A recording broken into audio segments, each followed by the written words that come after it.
Alright folks, good evening. How are we? Nothing like a bit of music to get yourself in the zone. And in the zone I am. Eventually. I've just cleaned these bloody things.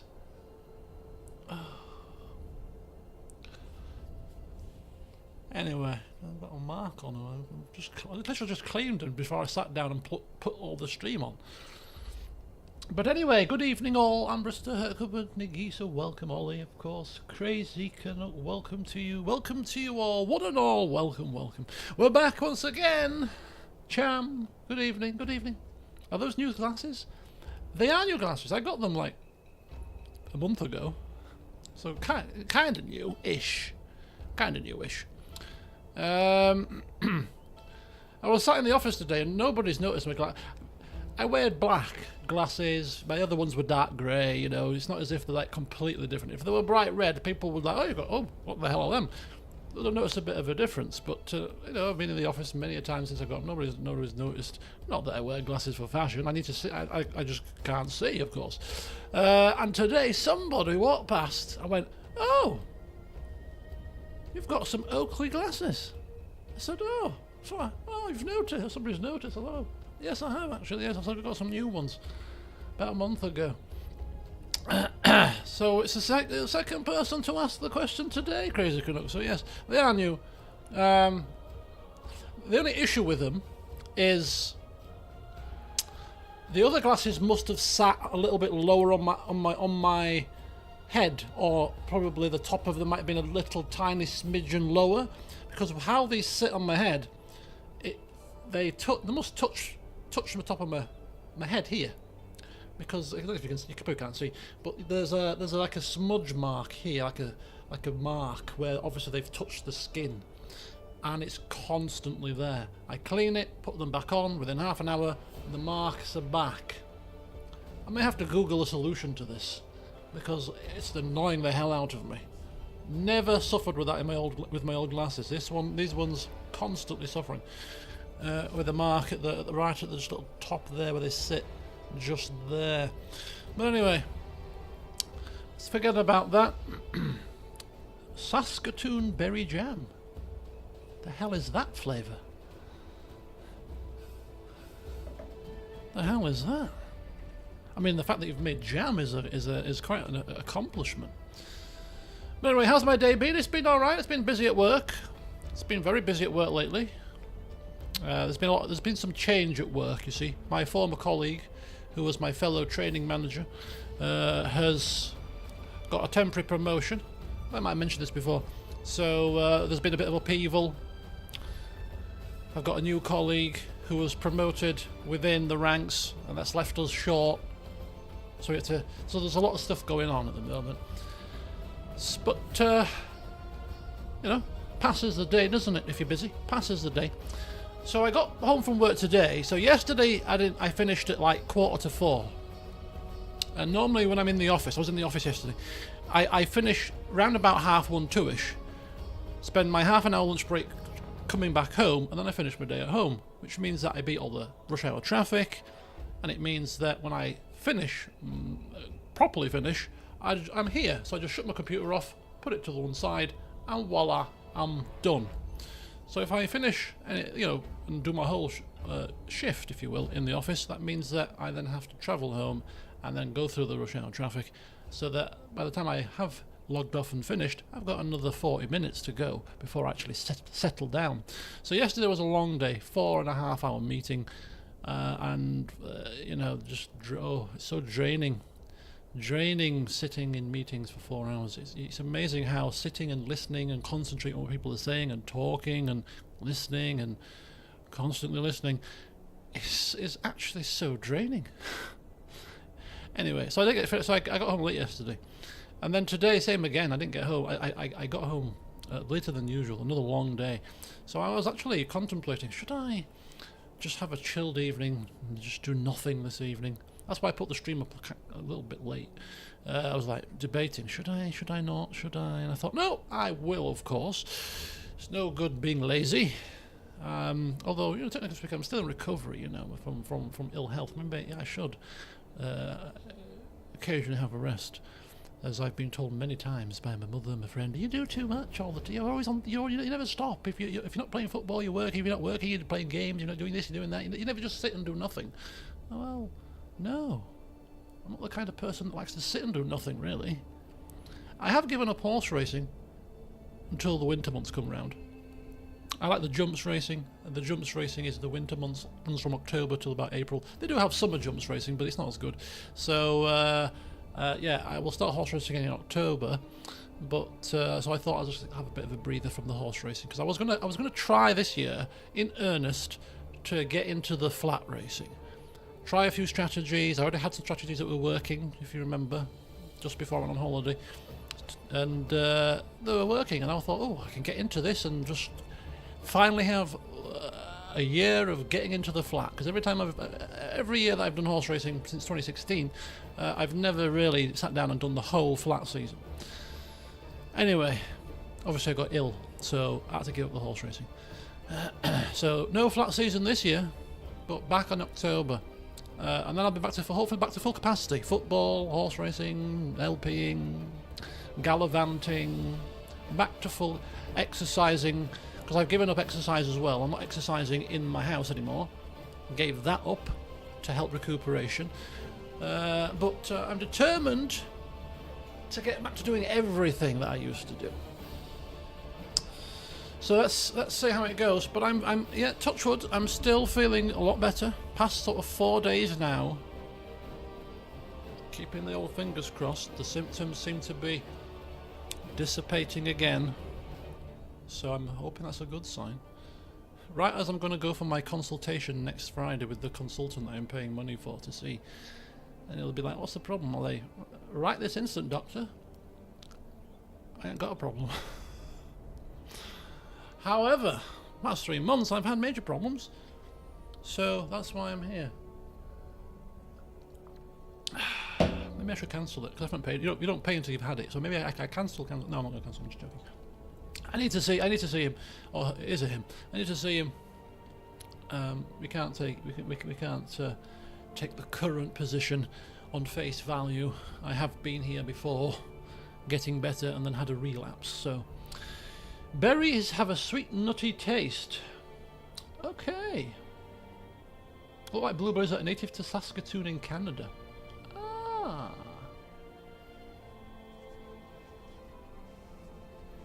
I never thought I'd see the day, live to see the day when sitting playing video games was classified as doing nothing. Was not classified as doing nothing. Computer games the computer games of today require thought process, require planning, strategy. It's not doing nothing, is it? Gone are the days that you can kind of play computer games mindlessly. I mean, there are still probably there are some out there that require that, but a lot of the games out there nowadays require thought process. I was playing Formula 1 earlier, F123, from the Game Pass, and that requires energy and effort. Focusing, concentrating, getting the right lines, on the ragged edge, avoiding the barriers, gearing up, gearing down, deploying your DRS, deploying your ERS. When I played my very first F1 game, you just pressed accelerate and brake. And that was it. And turned around the corners. Modern day F1 game, it's like real life F1. It's like a simulator. You'd have to do everything that they do. The gears, the ERS, the DRS, the pitch strategy, this, boo, bee, ba, hee, ha. No longer do you just press accelerate and brake. And even in the modern day versions, safety car, you can, safety car's out, you can drive behind the safety car. You want to do your own pits, drive in, hit the speed limiter, turn into the pit. Cock any of that up, game over. So no, playing computer games is not doing nothing. And if it's not requiring a lot of energy and thought process, a lot of computer games are educational now as well. How much knowledge I've gained from computer games is unreal. So you're learning too, which is not doing nothing. Am I enjoying F1? I am enjoying F1. Yes, I am. First 3 races went perfectly fine. Azerbaijan, don't like it. I was racing around it in a practice today. I'm like, oh, I don't like this track. I don't like it at all. I drove around Saudi Arabia, which is the second race in the calendar. As of it's the 2023 calendar, and I thought I wouldn't like it, but actually, I really liked it. Fast sweeping corners, fast sweeping chicanes, street track, loved it. Azerbaijan, hate it. I might give you a stream of a race if I fancy doing something different. I could just stream like one full race weekend. We could do like a medium race, you know, kind of 35% race distance, full qualifying, bit of practicing, you know, just maybe take you through a full race weekend, something a bit fun, perhaps. I might contemplate it. Do I take naps in the afternoon? No. Not intentionally, anyway. If I end up dropping off, then so be it. But, no. I used to have quite a lot of naps in the afternoon, but I haven't done for quite a while now. I don't get tired in the afternoon, which is a good sign, you know, because if you have an afternoon nap, you always wake up feeling 10 times worse, I find. And then because you've had a nap, it makes it more difficult to get to sleep when you want to go to bed at proper bedtime, you know. So no napping. But anyway, sorry, that was your flim flam for the day. Only 13 minutes. I've done very well. I could harp on for hours, as you know.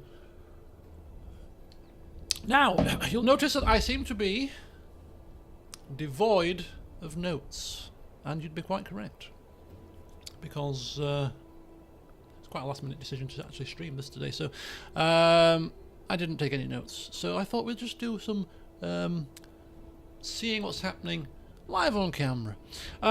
We've got 800 coins here. 800. We want 1,000.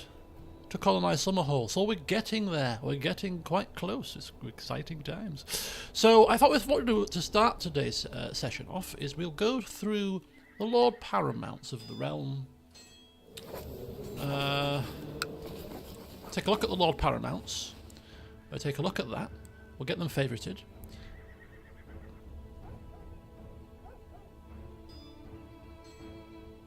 Why do the Westerlands have the wall? Did we miss this in the last session? Yeah. Feel this happened. I'm sure in the last stream that we had, something had occurred early, you know, that we'd kind of overlooked the session before. I can't remember what it was, but there was definitely something. And I loaded up the game. I was like, oh, there was plagues. There was like the Grey Plague and stuff. And I'm like, we seem to have overlooked this when we ended the session, and I think we have overlooked this as well.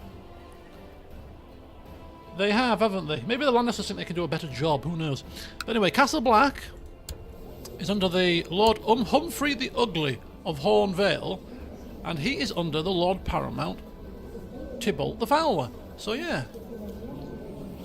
Well, the Lannisters, Wardens of the North and the West, apparently. Anyway, so yes, a strange development here. Indeed, but nonetheless. Do we care as long as the wall stands fast? Probably not. It's too far away for us to worry about. So that's the situation up there. In the actual north/Trident, of course, double Lord Paramount here. Kenrick Vance of House Vance. Twirly moustache. Let's have a look at him. He's a knight, he's a family man, he's content, kind, temperate, a little stressed. You're running 2 Lord Paramounts. Of course you're going to be a little stressed. It's your own doing. Are there any Starks left in the north? We'll have a quick look. I think there was like a handful of Starks left. In fact, less than a handful. I think there was 3 left the last time we looked. They could well be gone. Let's take a peek.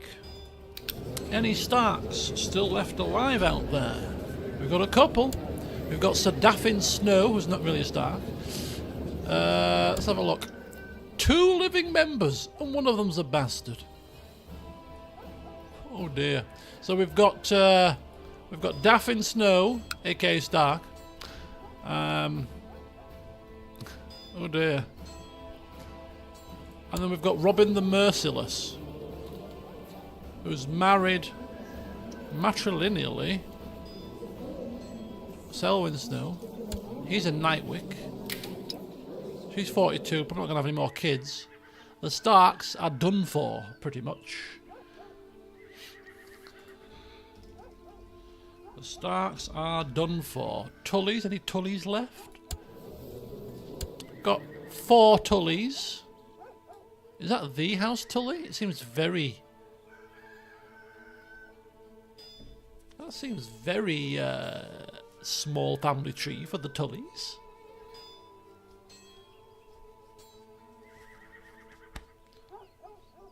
It's a it's a different Tully. Strange. Okay, so we've got a kind advanced ruler in possession of 46,000 men. Lady Calera of the Trident. Interesting. We are betrothed to Princess Ravella of Dawn. Dawn don't provide anywhere near the same amount of troops. But anyway, actually, any other betrothal too. Of course, we're going to break this. Yeah, so that's the Trident Man. Have we got him favourited? He is Kenrick. Kenrick. Come hither. Let us spy on you. The Iron Islands. We never seem to look at the Iron Islands because we don't like them, really. They're like a... it's just like a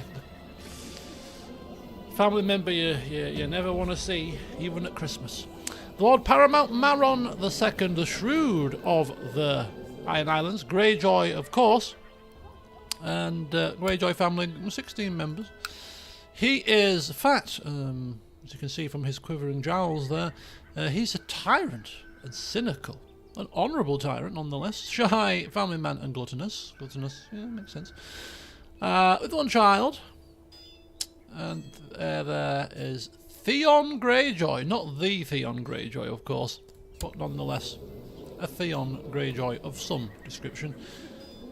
An honourable Theon Greyjoy. Clearly not the same. Yeah. That's Maron the Shrewd. Not going to follow him. Thank you. Right, the Vale. So we have an Aaron still on the Vale. Elwood, the Tormentor, who is excommunicated. It's fun to play as them. You're out to raid, so loads of gold to go around. Oh, cool.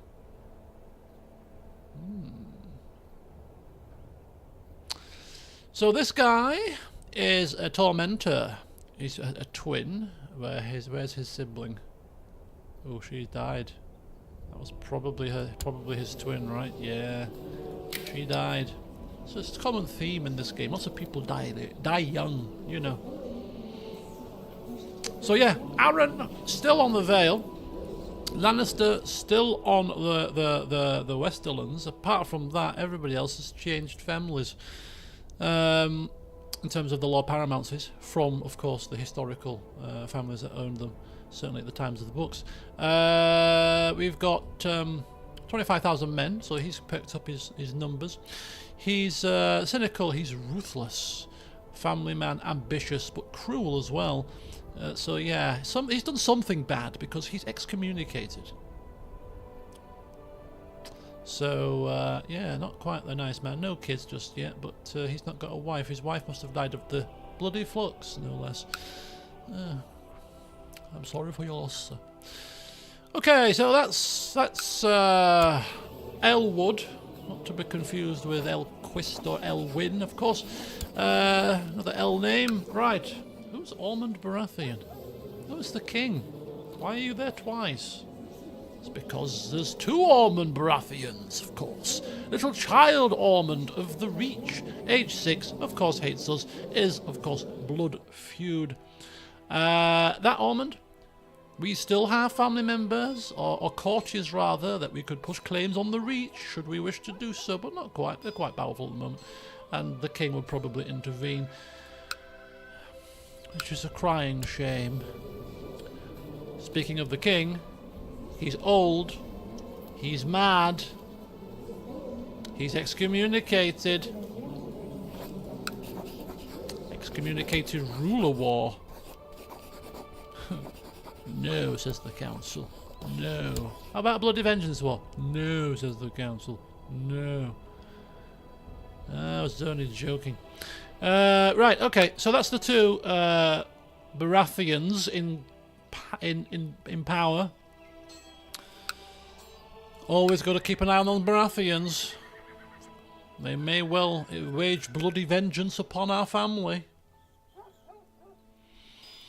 And then we've got our ally, Tybalt the Fowler Lannister, 56. He's a bit slow.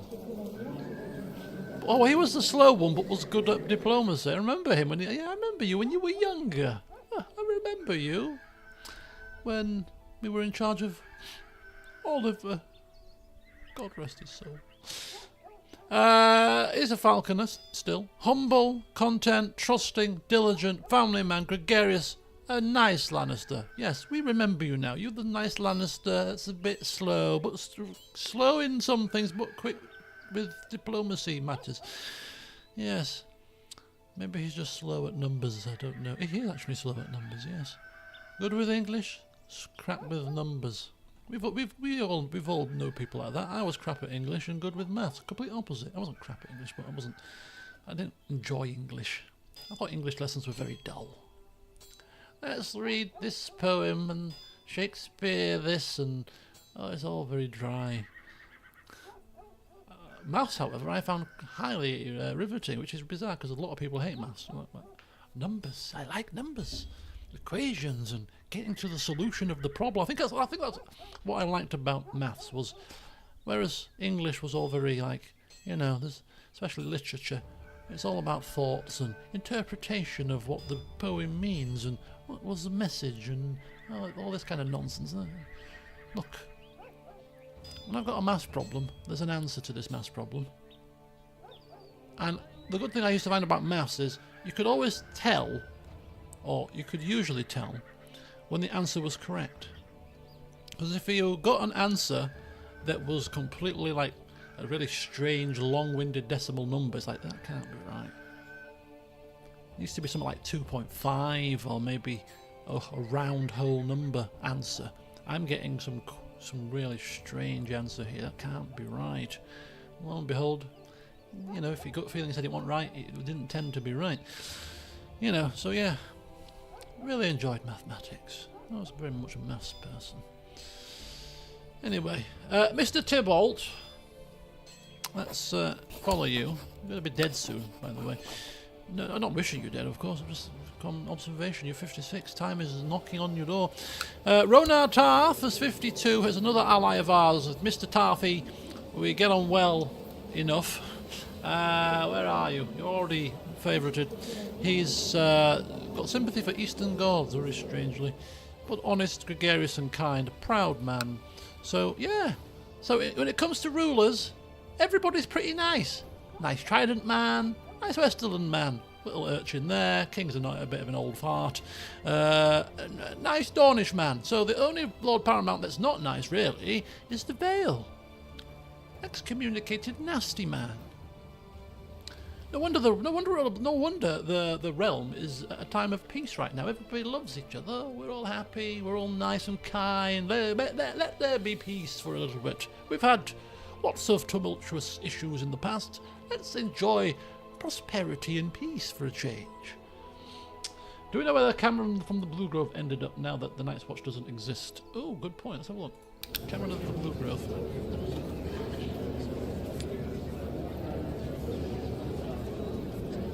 Cameron Topcliffe, he is in Hornvale, so he is still in the north. Oh no, he's in Hornvale. Oh, where's Hornvale? Oh, Hornvale's here.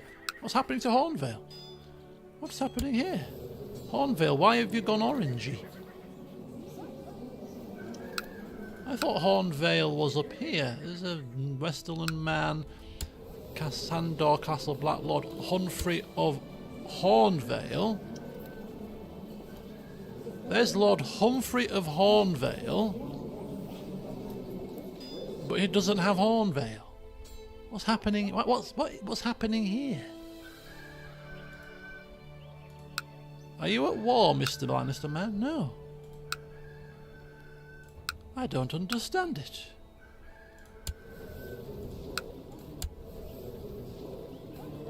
Yeah, Hornvale is independent, but then the ruler of the wall is of Hornvale.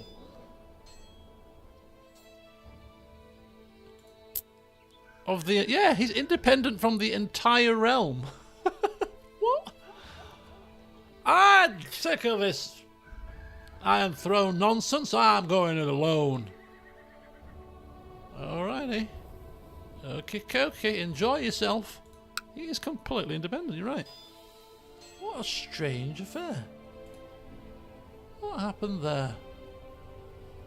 So it's the duchy he might have. He might have the Duchy of Hornvale, of course. But the county is independent. How has he done that? I mean, why has he done that? Who cares? We're getting to the point where the map is getting very ugly now. You know, bits of reach here and there. Stormlands down here. You know, in there as well. Up here we've got Westerlands up there. It's all a bit mishy-mashy at the moment. It may even itself out. Bit of dawn there. Okay, right. So we need some planning. We've got our following done. Mind attacks error. There's a bit of the Crownlands. Bit of Vale in the Crownlands. Bit of the Vale in the Crownlands. Where? They don't have any of our lands, do they?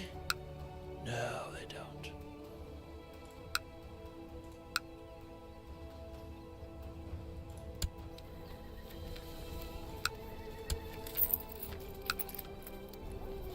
No. North Crownlands. No, we've got. Oh, sorry. I'm getting Stormlands and Crownlands mixed up. Sorry about that. Crownlands. These are the Crownlands here. Oh, there's a bit of reach in there too. And up there. And there's a bit of Vale there too. Bit of a smattering. Oh yeah, and there's a bit of Arlan in it there as well. Crownlands, you need to get a grip. No, you don't need to get a grip. You need to get less of a grip. You need to be overthrown, really. Right, okay, so that is the situation. We've got lots of prosperity down in the south there. Right, perfectamundo. So we are quite happy. Now, medium-term planning, of course, Summer Hall is medium-term plan. Second medium-term plan, we're back on it now, capturing the Stepstones, right? We started this plan with Oliver before he popped his clogs. Now is a good time to rekindle this plan. So I think Stepstones, let's go for them. Let's add to our realm as our next conquering expansion plan. Reach, difficult to obtain, not impossible. We'll keep an eye on the situation. We'll see whether or not things develop, which means we might be able to grab it. But otherwise, I kind of do want to grab the Reach at some point. Because if you remember in the previous season, the Reach at one point had the Reach and our lands. The Reach Lord defeated Johanna Durandon and ended up taking everything for a short while. We want to do the same. A Song of Steps and Stones. Doesn't have quite the same ring to it, does it? A Song of Steps and Stones. Steps and Stones. Yes. Well, the story was that there was a man walking down the steps and he tripped on a stone and broke his neck. And that led to all hell to break loose. Alright. Anyway, so now that we have our medium-term plan sorted, Summer Hall, Stepstones, tentative eye on the Reach, A Song of Sea and Salt. Now it is time for us to get our own house in order. So, let's go for it. Lord Paramount Arlan. Arlan the Great. I can see it now. Matrilineally married to... Oh, betrothed rather, to Dawn. Of course, we're breaking that when the time comes. Our sister needs to break this betrothal as in next year with the Westerlands because this is a betrothal that is regular and she is second in line, and therefore we don't want her to be committed to a marriage that she then can't get out of, and we could end up in a situation where we lose her the Lannisters. Not ideal. So yeah, need to break that very shortly, which means we're going to lose one alliance with the Westerlands, which is not a problem. Well, it is a problem, but it'll have to be not a problem for a little while. So that is the situation with our siblings. Our little bastard Sabara, sister, half sister. Oh, my full sister. She's my half sister. She's my master full sister. Because my father married my mother after she was born. They had their first child out of wedlock. Oh, the horror. Okay, enjoy, Jam, whatever you're doing. By the time you come back, we'll have maybe advanced by a year. You won't have missed much. A very, very, very quick recap. Sabara Storm, so she's 10, and her stats aren't too shabby. Her stats are pretty decent. She's a trained fighter. She's temperate. She's been... Oh!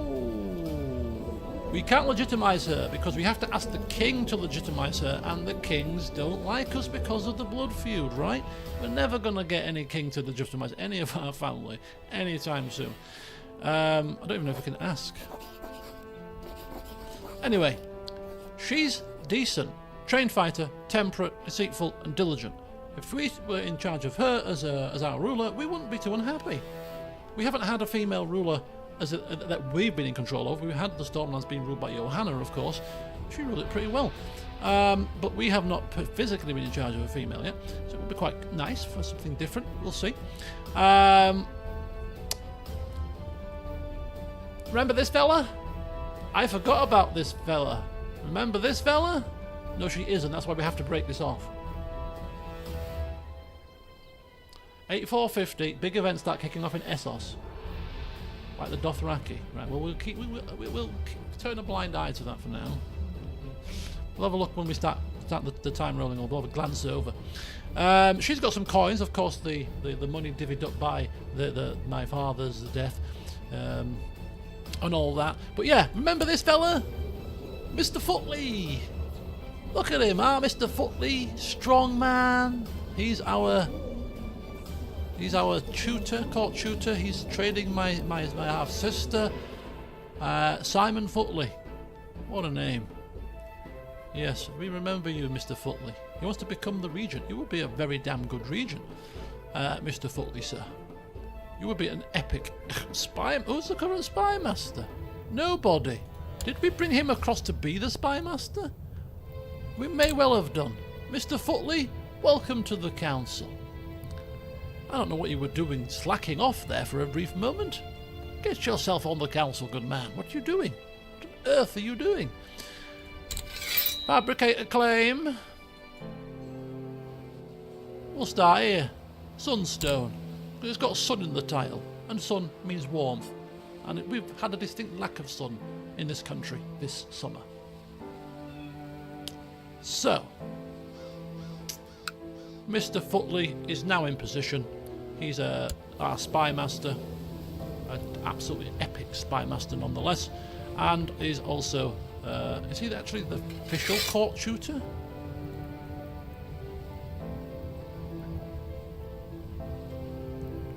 Maester Bowen is the court tutor.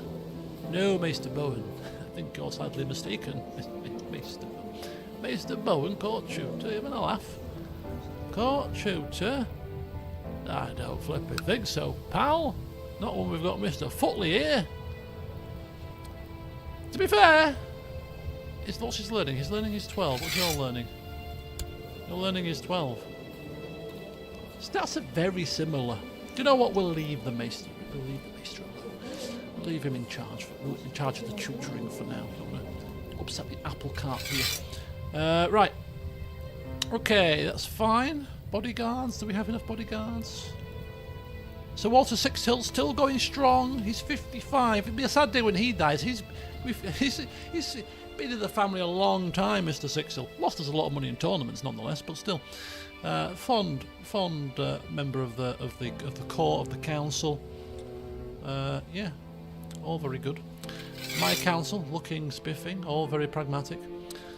Pragmatism is the key. Look at the loyalty on the small council. Look at that. Look at that.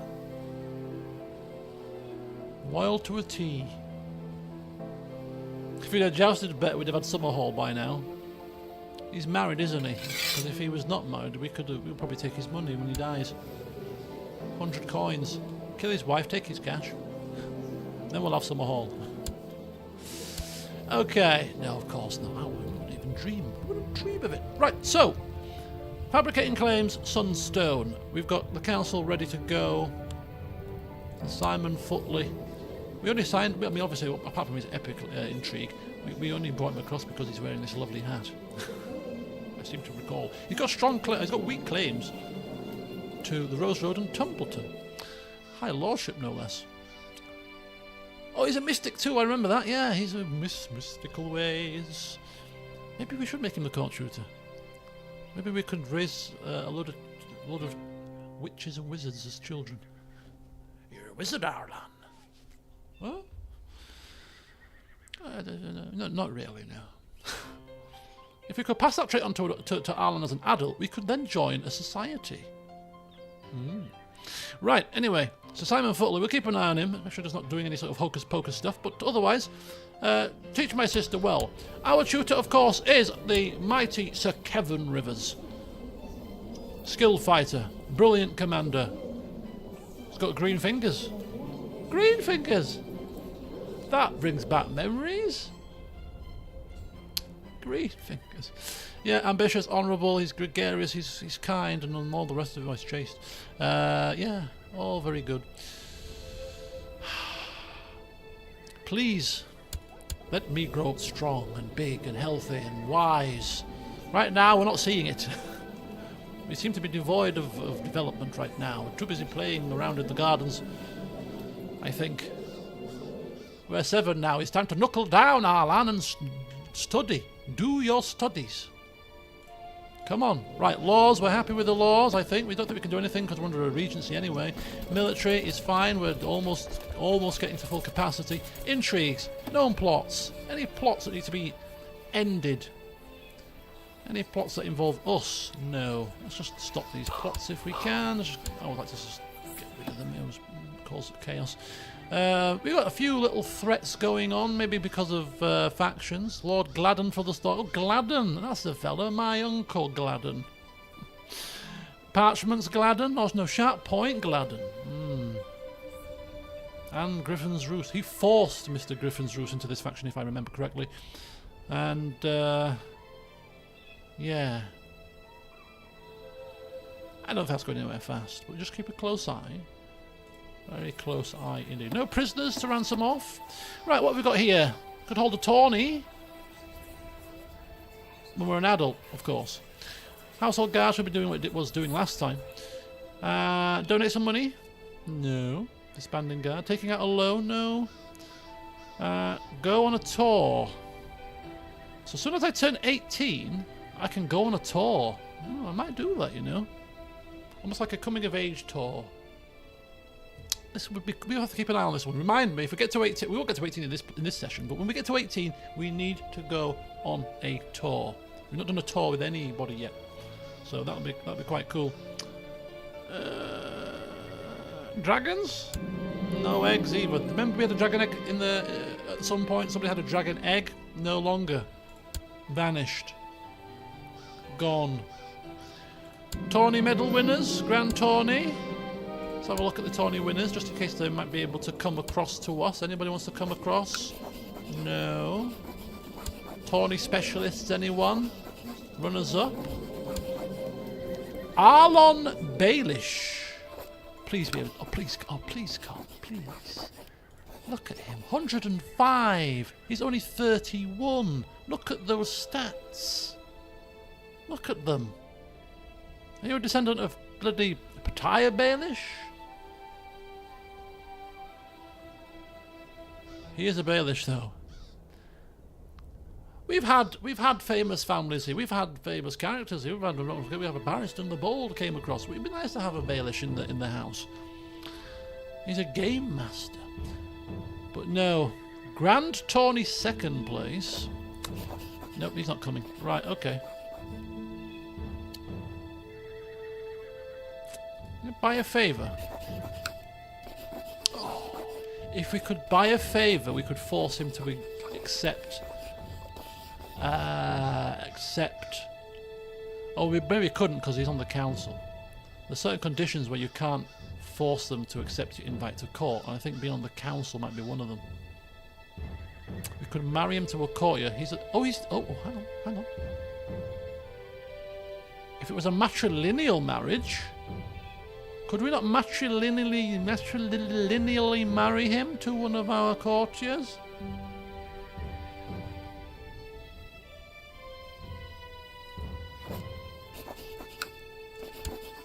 These are courtiers. Let's give him somebody that's really nice that he would want to come to the Stormlands for. How about Alyssa? She's a learned lady. She's diligent. She's selfish and proud. But she's a scholar. She's groomed. Oh, she's a hunchback. Come on, Arlan. Come over. I don't bloody think so. How about Enna? Oh, she's 28. He's 30. He's 31. It's fine. She's cruel and... Who's to say that the hunchback lady's not... He might have... Who's to say? Let's... Oh! Matrilineally? No! Oh, was unimportant. Damn.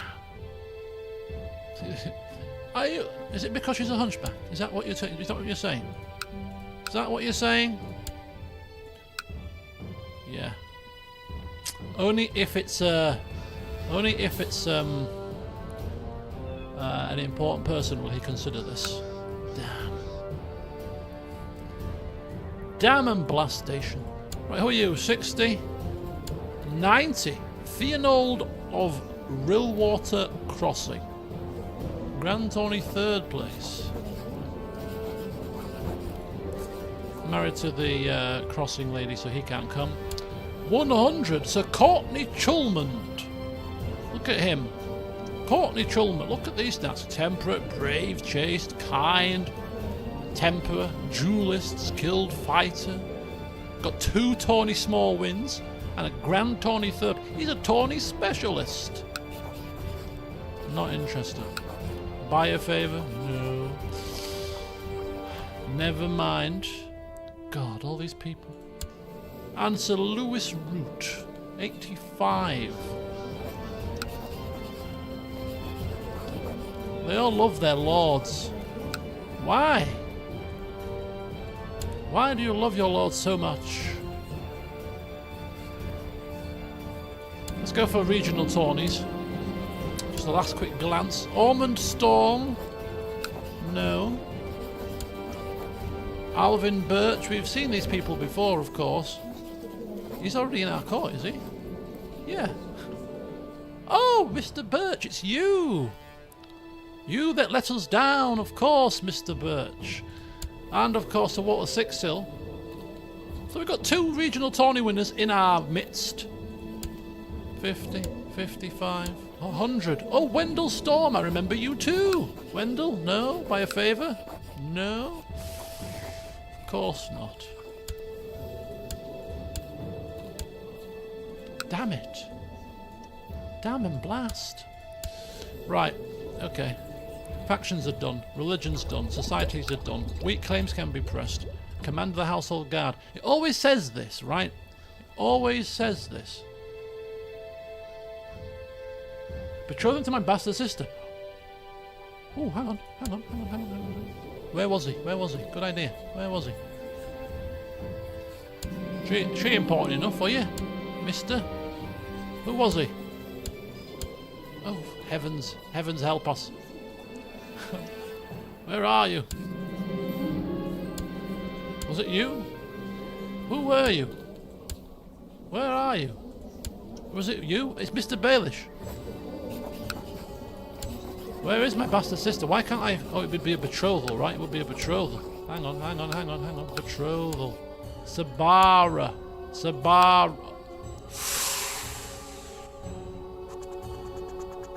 Is our spy master? What does that mean? Is our spy master? Does it mean he wants to be the spy master? Oh, Oh, it means he's the spy master of the Lord. So this is the Lord saying no. Why? Because he's my spy master. I don't want to lose my spy master now, do I? So the Lord is interfering here. This is mightily close, though. If we could create a rift between him and his Lord, this might be a goer. But we're not that conniving to want to have to do that. Right, vassal opinions. Have a look at the vassal opinions. They all hate us pretty much still. That'll change when we become not a child anymore. Some of the courts still hate us. We've still got a couple of alliances on the go at this moment in time. We've got no relationships with anybody. We are a loner. We've got 2 siblings, of course. Right, there you go, folks. So that is our whistle-stop tour. Upgrade holding, no. Command to end war.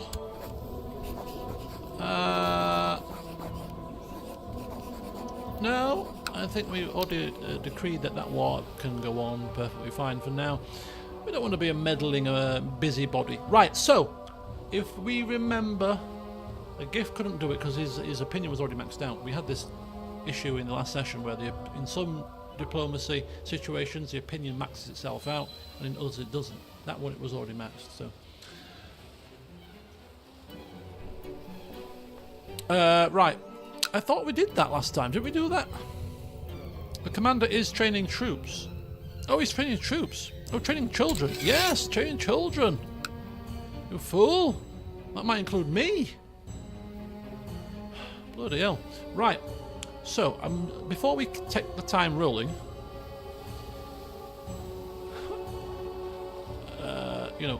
50 minutes after starting the session, I am going to see, just very quickly,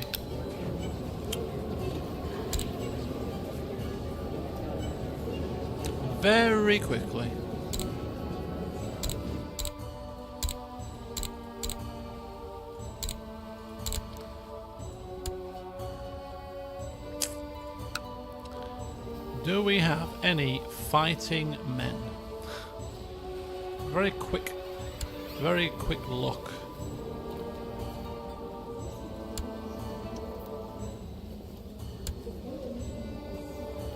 I'm just intrigued. This is how I found. Oh no! This is how I found the White Walkers, if you remember.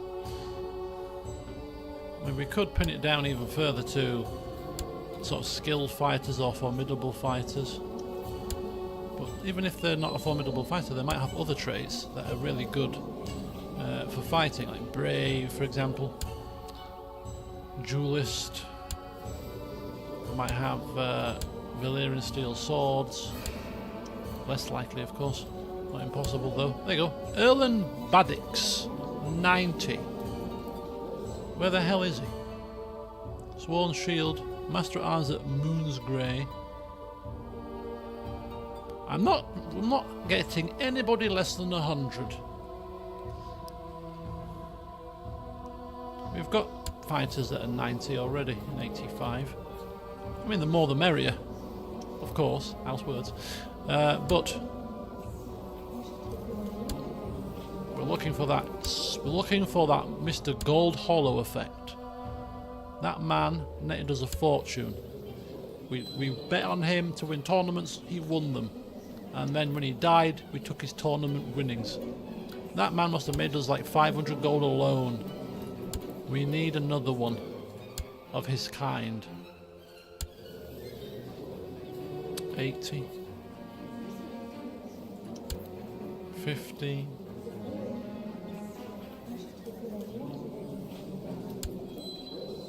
I mean, I don't know why sorting by Marshal is necessarily the best bet, but I think it's simply because Marshals tend to be commanders, which gives them a bonus to fighting.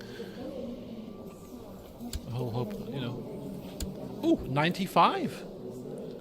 95. Sir Devon Payne of the House Payne family, the famous House Paynes with no tongues and no eyes, or whatever the hell he had no tongues. He's always kind and skilled, brave, deceitful, humble, content. Small tournament win behind him already. Commander of Payne Hall, Pinhole's not that far, right? It's just right there. Stone's throw away from us. We've got ties with the Westerlands. Sir Davin Payne.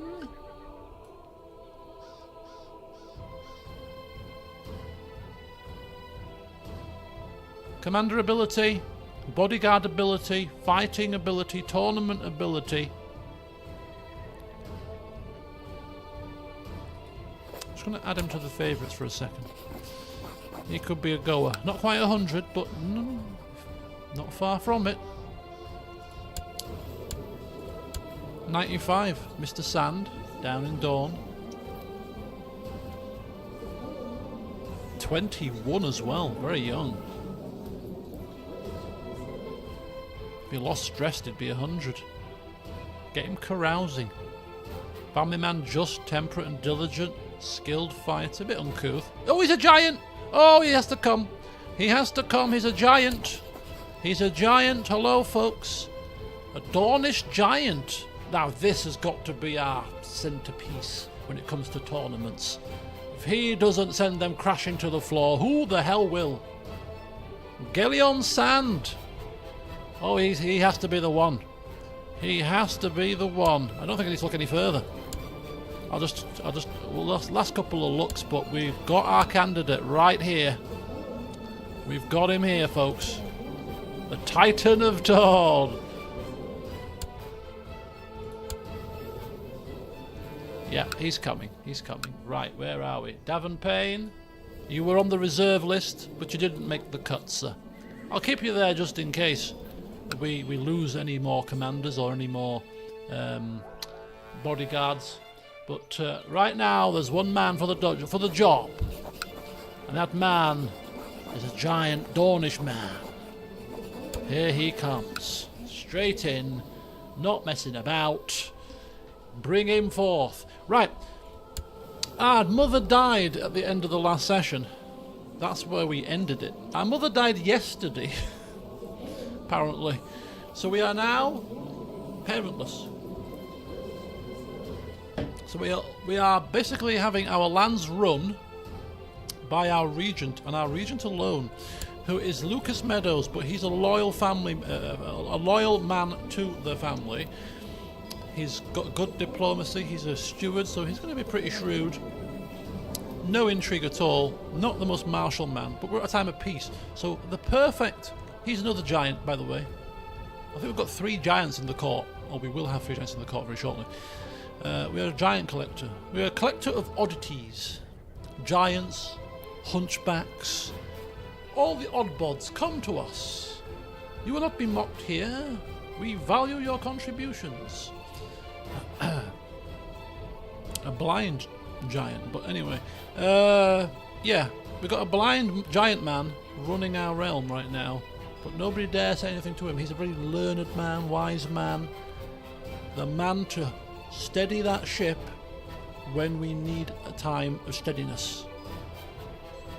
So without further ado, folks, let's get this show on the road at 2 speed. We bumped up to 3 speed last session. I almost got a nosebleed. Right, there we go. We've got people ending their plots.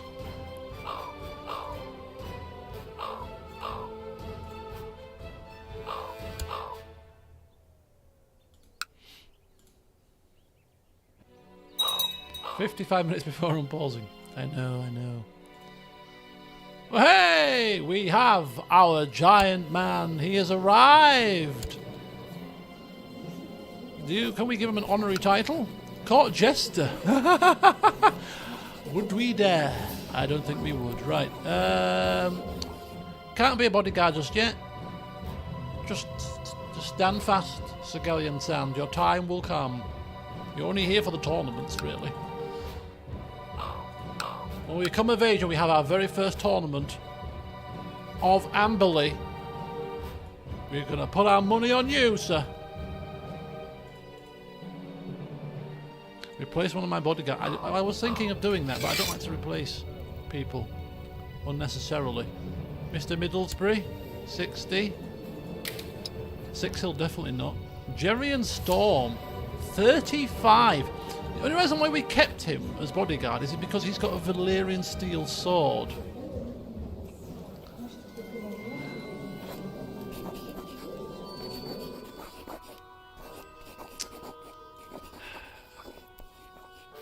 He's a drunkard.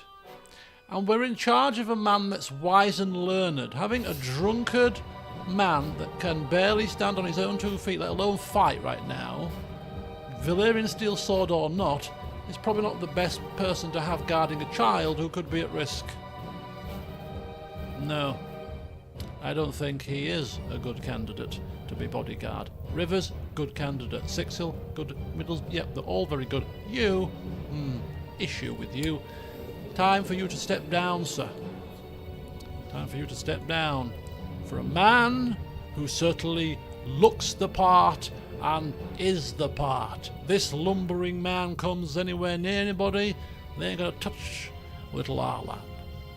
Not even gonna get within 10 feet of little Arlan. No.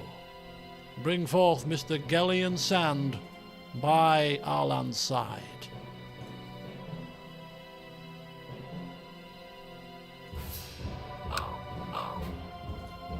Right, we're off. He is the drunken master. If he had good fighting ability, I'd agree with you. He's just a drunk. That gets by, probably swinging his Valyrian steel sword about in the taverns, bragging and all that kind of, I've got a Valyrian sword. Where'd you get that from? I can't remember. It was given to me by my father. I drink and kill things, usually animals and small defenseless creatures, because that's just the kind of guy I am. Can we reform the Amber Company? I saw for Mercenary Company on the options with Gellian Sand, and actually I was thinking of, should we create another one? But the reason why I'm not right now is because it costs money, and we're saving money for Summerhall. Once we have some disposable cash, could be another kettle of fish. But right now, anything that costs money is off the table.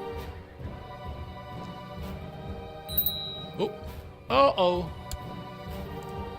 Lady Amanda's Donnans and Lord Walder of the Westlands can marry. Quick question to those of you that are a bit more learned than me when it comes to the game mechanics. If we ignore this, do they get married anyway? As in forced marriage? It happens without you say so? Because if it does, we better break the betrothal now. If it doesn't, we'll just kind of ignore this message for a little bit. Anybody know for certain?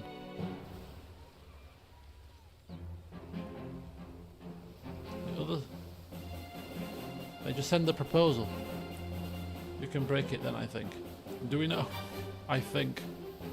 If she gets locked in to a marriage, that's game over.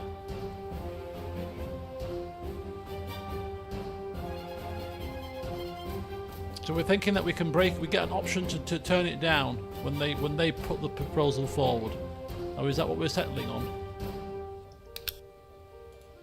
I'm just going to save it, just in case.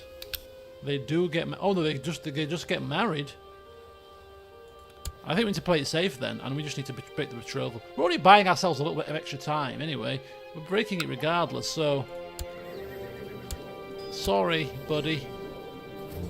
I'm so sorry, but things have happened. He's old anyway, isn't he? He's old anyway. Sorry. Sorry about that. Sorry. I forgot something. Okay, we've lost an ally there. Right, okay. We knew it was going to happen at some point. It's fine. Doesn't give us any sort of negative traitorous traits, which is fine. It's just a negative opinion with the Lord Paramount of the Westlands, who still actually has a slight positive opinion as well as overall. Your Septon Arlan, name, same. Lady of Drakesgrave has been humbled by my endless generosity to the poor. Peasants are singing my name. We love little Arlan. We do really.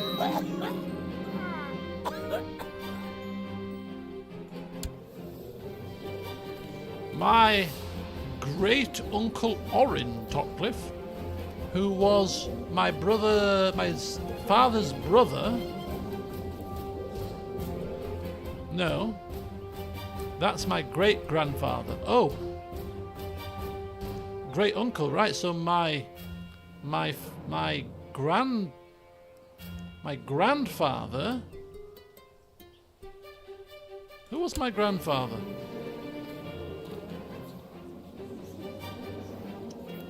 Brindamere was my grand. Oh yeah, because of course we never controlled Brindamere, did we? He died before we controlled him. That's why I'm kind of missing him out of the equation. Brindamere was my father's father. No, children. Yes, Brindamere. So Brindamere was my father's father. So it's all very complicated. So it's my grandfather's brother, basically. So it went Edric the Spider to Brindamere. Brindamere was not in charge of anything because he died prematurely, and hence why Oliver. Not Oliver. So yeah, it went straight to Oliver, I think. Anyway, small private funeral because you're not important enough. Sorry, we're saving cash. Summer hall. Sorry about that. Otherwise, we might have to give you a very smallish funeral with a bit of food as well.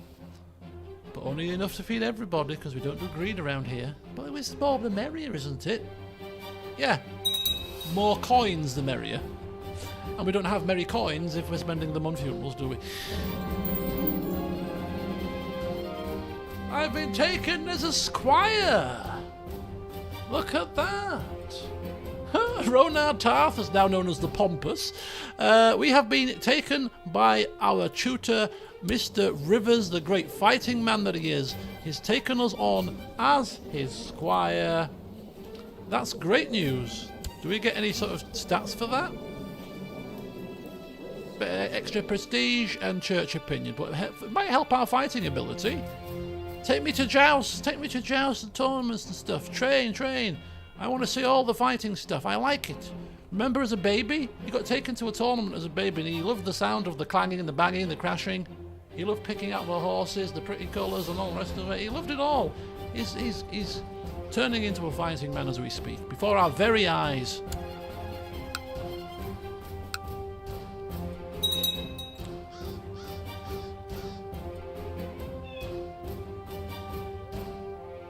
Okay, very good. Let the money roll in. Keep rolling. Right, vassal inheritance warning. Oh yes, there's a couple, isn't there? Blackhaven. That's a good point, you know. If Blackhaven, man, might end up going elsewhere out of the realm, if he takes the entire duchy here, does he take the entire duchy with him? Maybe we should press the call to ask him to end the war. I just thought that. I just realised. He's gonna potentially take Blackhaven away somewhere. He's currently fighting for the whole of the Dornish marches. So there's two ways that we can think about this. The first way is if he takes the whole of the Dornish marches, he will have a duchy title, right? So if he inherits the other title, that other title would come to us because it's a lower ranked title than his highest title, which is our Dornish marches duchy. So actually, letting him take the Dornish marches would be better for us because we'd gain another piece of land when he inherits it. It'd be a border mess, of course, but at least it'd stop him from taking that elsewhere, I'm assuming. Because I'm still at a loss as to what he's going to take. I'm assuming it's probably one of these or something. Maybe. But anyway. No, we'll let him carry on. If he takes the whole duchy with him, then we'll just have to fight and get it back.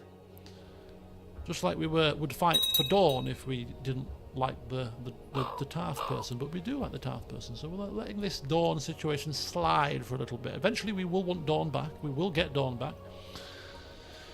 Right, who are you? Sell me.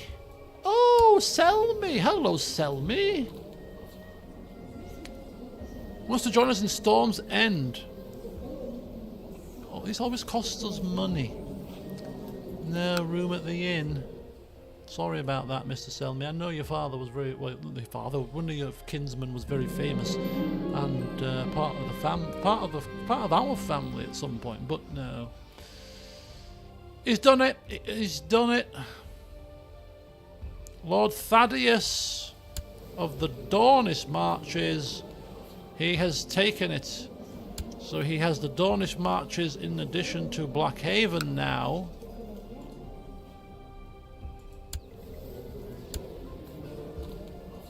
So it's all happened.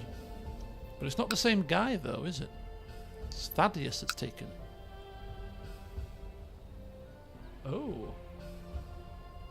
Very good. Keep going. Oh. Bit of trouble and strife in the Vale, it seems, which I don't think he's going to win necessarily against a man with 26,000 men, perhaps. Eustace only 8,000. Might struggle a little bit there, buddy.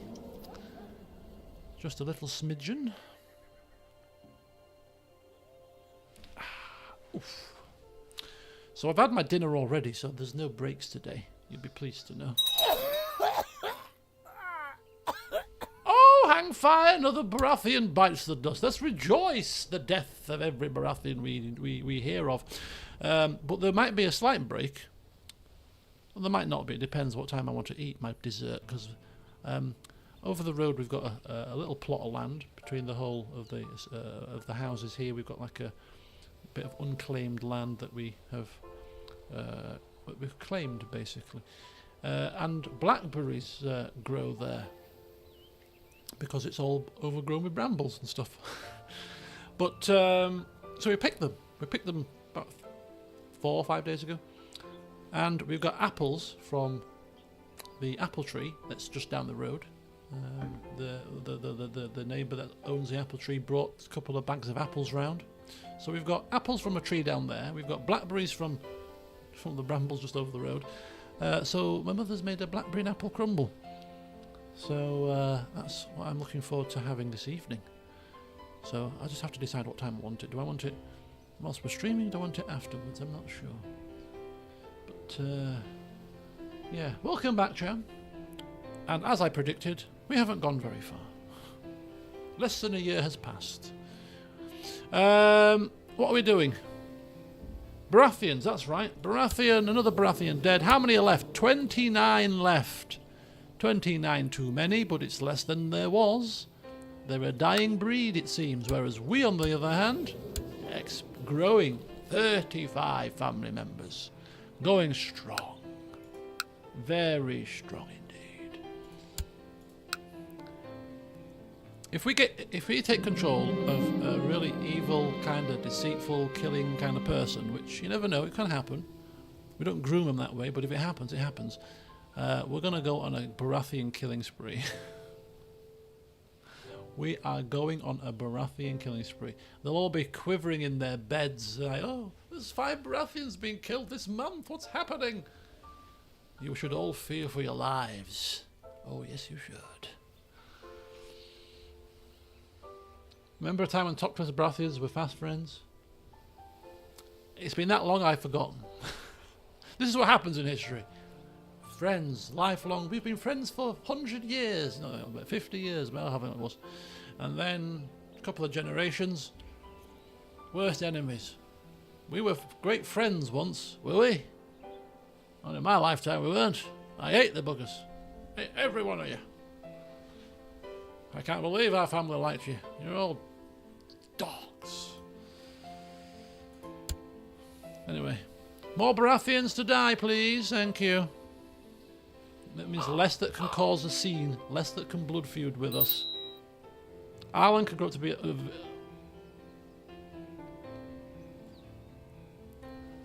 No. No.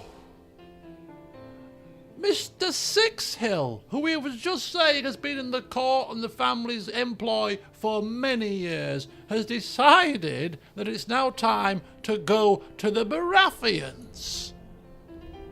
I'm going to King Almond now. Sorry about that. Bye. How dare you?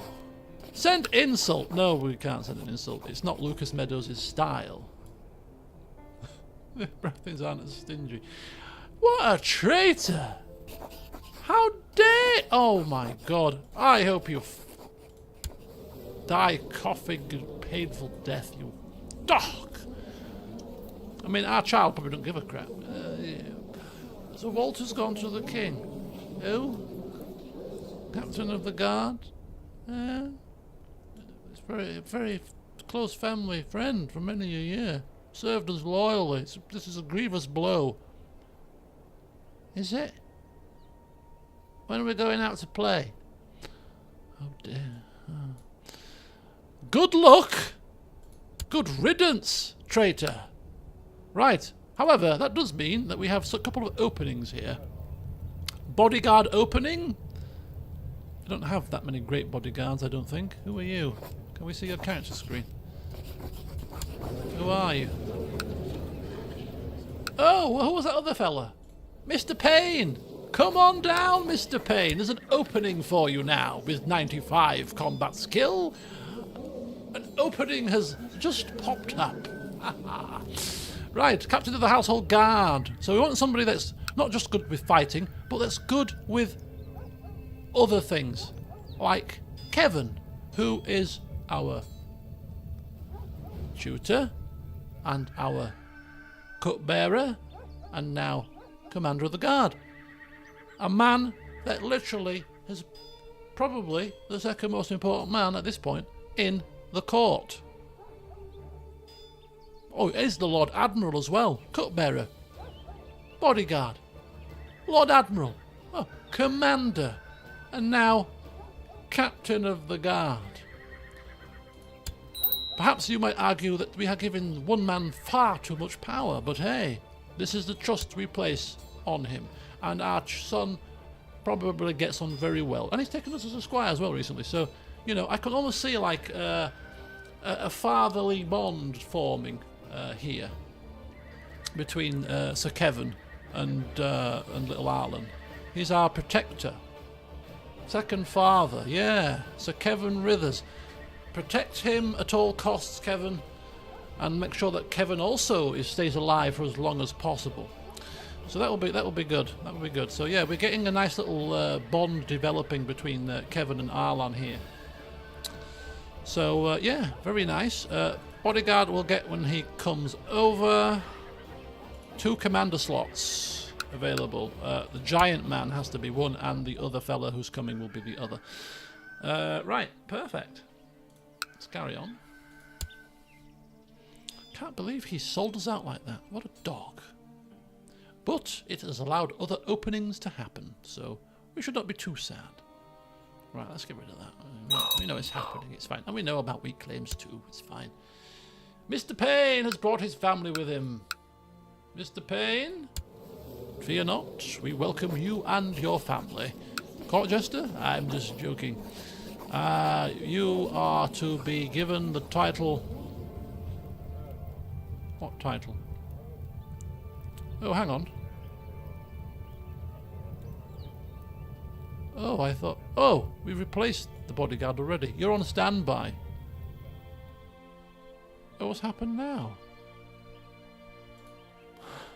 We've brought him over and there's no place for him. One door closes, another opens. So we are no longer a squire. Yes, we're still a squire. We're still a squire. I came over. You promised me I was going to be a commander and bodyguard. Well, we kind of miscalculated the situation. You're in reserve, yes, but we thought we'd introduce you to the people, the court, so that when somebody inevitably is pilfered or dies, you'll be ready to step into the position. Master at Arms.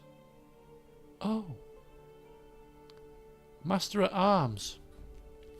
Position is open though. A place on the council. Very important.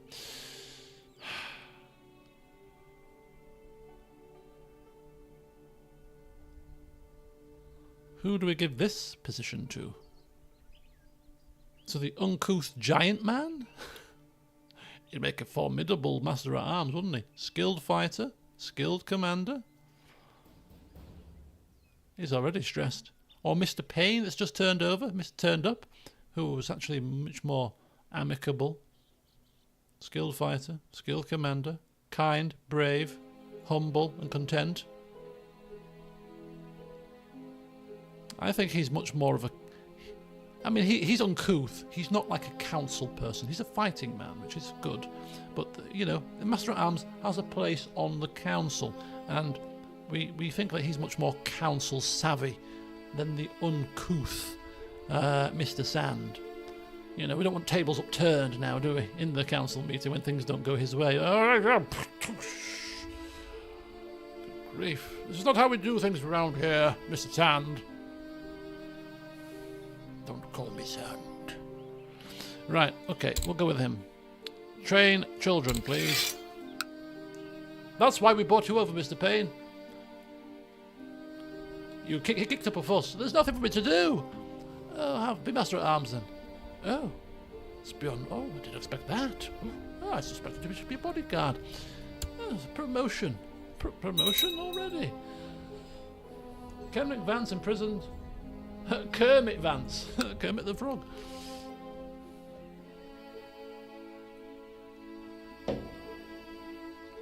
Oh, he's taken the name Kinrose now.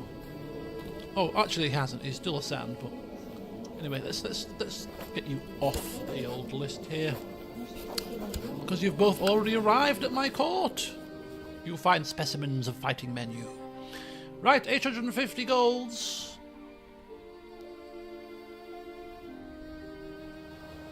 Come on, Mr. Burrell. Fabricate your claim. We want Sunstone. Urgently.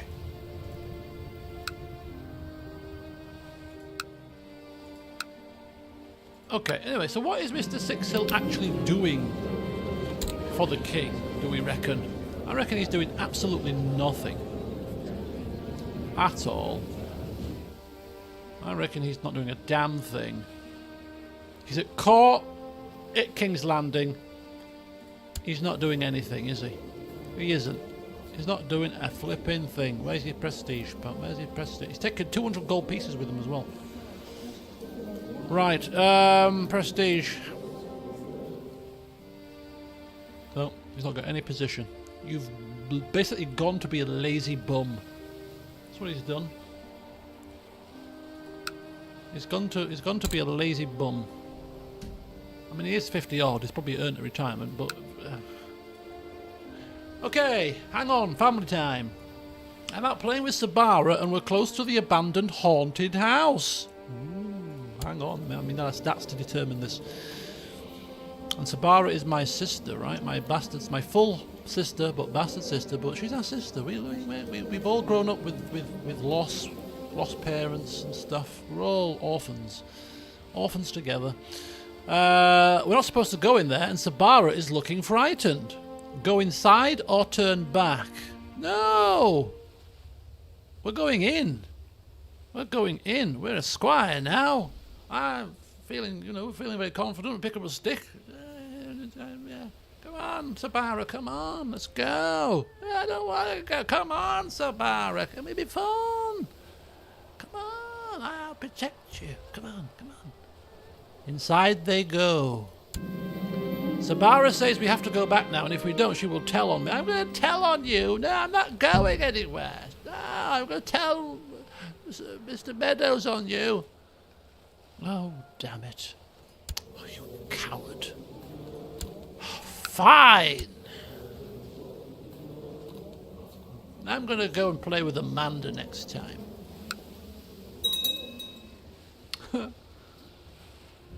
Oh, the High Septon's dead.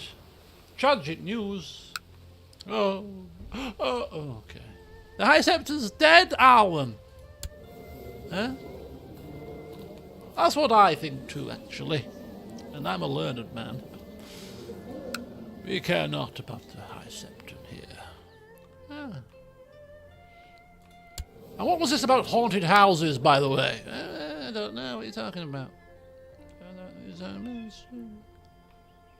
Arlan?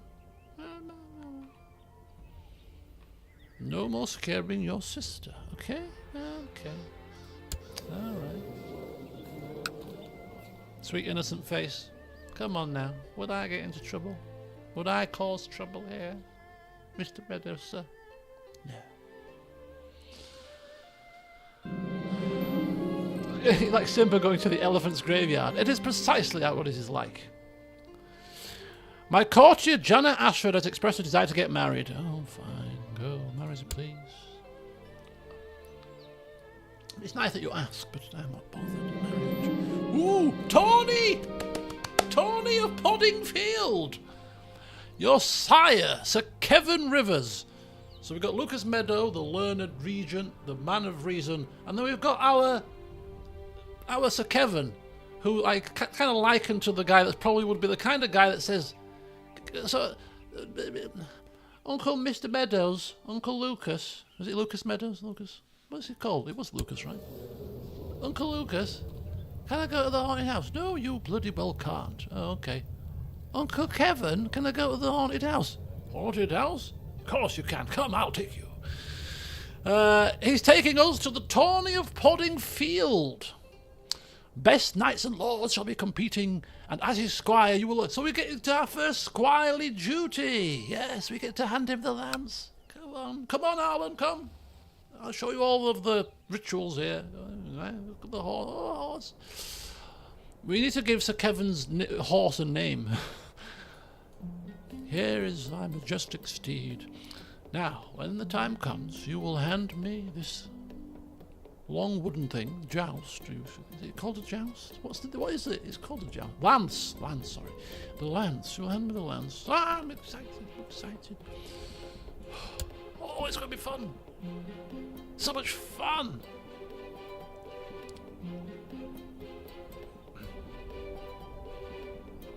Wouldn't it be even more fun if Sir Kevin won the jousting? News from King's Landing of a great trial. Salana Frey was imprisoned by the new High Septon. Guilty. And beheaded. The new High Septon is not messing about. Because he's wise, apparently. My lord, I would like to politely remind you of the gold that the question mark owes my house. 187 got. Oh, it's Summerhall. Pay the interest? No, it's pay the debts, get them written off. We've gone backwards now in terms of cash. What the hell? That debt was outstanding for a long time. Storm's drum is in our land, right? Yeah. The plot is revealed. It's fine, we'll get there. We'll get there. Ooh, a tithe to offset some of that loan. Well, I think it's bugged.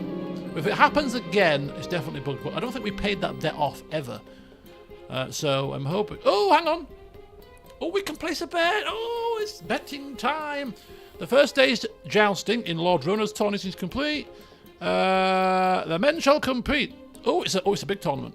It's a big tournament. This Alvin Birch is in it. Kevin Rivers, Monfred Totcliffe, a family member. Is Wattle Sixhill in it? Who else? Anybody else that we recognise as a good fighter here? Ormond Storm, he was a pretty decent fighter. Davin Payne, Mr. Payne's in it. Gillian Sand is in it. Who do we bet on here? There's that many people from our very own court that can fight in this tournament. This must be, is this a regional tourney or is this a grand tourney? This is a pretty kick-ass tourney here. Perhaps we can place a bet. A bet on the top. We're with Sir Kevin. For a start, we're I mean, who's minding us here? Sir Kevin's fighting, so who's looking after us? All my bodyguards are in the tournament. I'm left vulnerable in the stands here. Who's watching over us? Mr. Meadows is watching over us. And Mr. Meadows is a shrewd man. He's a shrewd man, Mr. Meadows. Right, young Arlan. Let us assess the situation here. This could be our first. Imagine if we actually place a bet and it wins. This is a non-top. This is the first time that we're not. You know, Mr. Meadows is in charge now, and imagine if we win the bet. Mr. Meadows will become our official tournament bettor. Right. Let's take a look at. We're going to have to bet on. This is what I'm saying. I mean, it makes sense for us to bet on our very own man who's brought us as his squire. Makes complete and utter sense. I want to bet on. He's only 60, you see. I feel like the influence of Mr. Meadows as a shrewd man. I wonder who do you think's going to win the tournament, Arlan? Sir, Uncle Kevin's going to win it, clearly.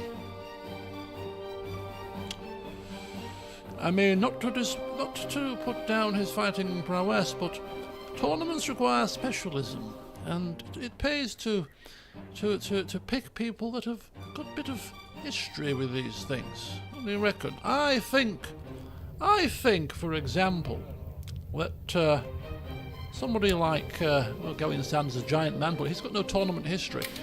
Kevin River, not Kevin, oh, that's the wrong person. Who's the other guy? Where is he? Oh, he's here. Devon Payne. He's got a tawny win, 95 ability. Brave man. Could be a wise bet, young Arlan. What do you think?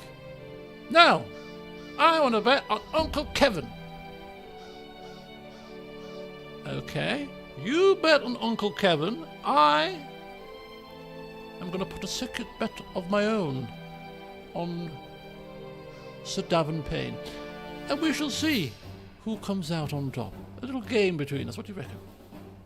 Yeah, I reckon that's a good idea. Right, very good. So Mr. Meadows has gone for Sir Devon Payne. And Arlan, with the money of the crown, our crown, of course, is going for good old Uncle Kevin, because why wouldn't he? Uncle Kevin's clearly going to win. He's got me as his squire. I agree. But, of course, this is not how business is done. It's just a bit of fun. So, here's a little small handful of coins. Take it to the man over there. Come on, I'll take it. And he'll give you a bit of return. Okay. There we go. Very good. Right, onwards. Oh, the Dread Fort, way up in the north. So we are bet on Sir Kevin, and let's see how Sir Mr. Payne does. Sir Kevin Rivers and Oliver Will. So Oliver was unhorsed, and Sir Kevin has been declared the winner. If he never wins another bout, the utter sheer joy on my little Arlan's face as Uncle Kevin is declared the winner in this bout. He screamed with joy, jumped out of his seat. He absolutely loved it. He fought well. Excellent. Well, that's a good thing. He's won one round at least. At least he got to celebrate at least one victory. He didn't not make it through the lists like family members gone by and, got on horse at the first tilt. He made it. Right, we've got Sir Errol, Sir Kevin... Oh, Sir Kevin Rivers! Again! Oh! And Sir Kevin is unhorsed, crashes to the floor, and Arlan is horrified. Horrified. Uncle Kevin limping off the field, but is not any worse for wear, just wounded pride in front of the Lord Paramount of the Stormlands, who he's the cupbearer and commander and bodyguard and captain of the guard. Never mind. He fought well. He won one. Did we get a prize? Oh no. Lucas Meadows glancing over. Not a smug man, but hey. It's all about studying the form, young Arlan. Do not fall foul of where family members of the past have. I have read the history books. Your family doesn't have a good reputation when it comes to betting on tournaments, you know. Never mind. Right, so we want Kevin Rivers to win. Kevin, not Kevin Rivers. What the hell's the other guy called? There's too many names to remember here.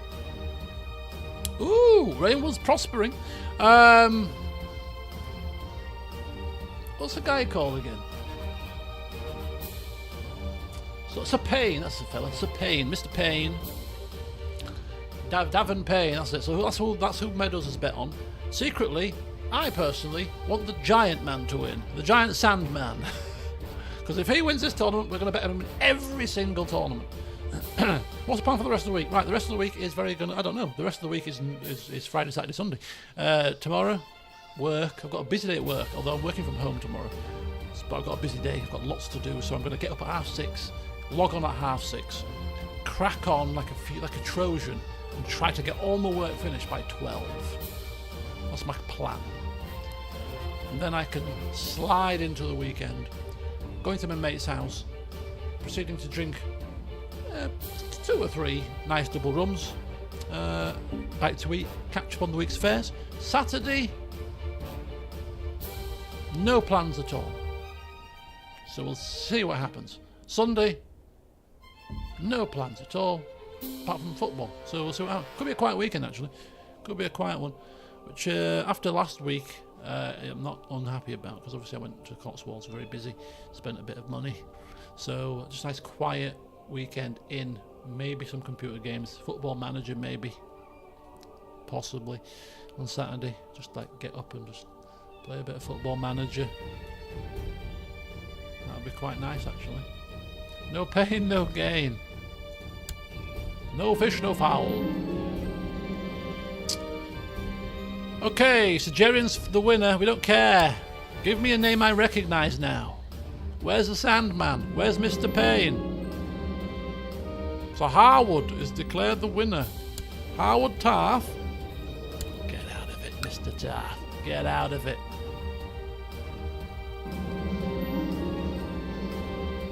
Oh! Well, they must have been eliminated outside of our view, because basically only 2 knights remained. Harwood Tarth and Harmon Estamont. So Harwood Tarth is the winner. These tournaments, right? Somebody with 20 combat skill. This tournament had epic fighters in it, and this guy has got to the final. You having a laugh? You having a flipping laugh? Where did you get anywhere, Mr. Sand? Nowhere. What about the other fella? Payne. Nowhere. Not a 2nd place, not a 3rd place. I think it is actually based on combat skill, because Gold Hollow kicked ass with 105 skill. But about 95, he's like, that is...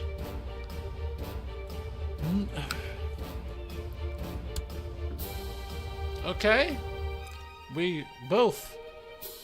all of us slink back home with our tails between our legs. Sand looking all unhappy and thunderous. You know, Meadows pondering how on earth did he miscalculate that one. Arlan upset because Kevin didn't win it, and well, Kevin obviously a bit of a bruised ego. That was a happy carriage on the way back home, wasn't it?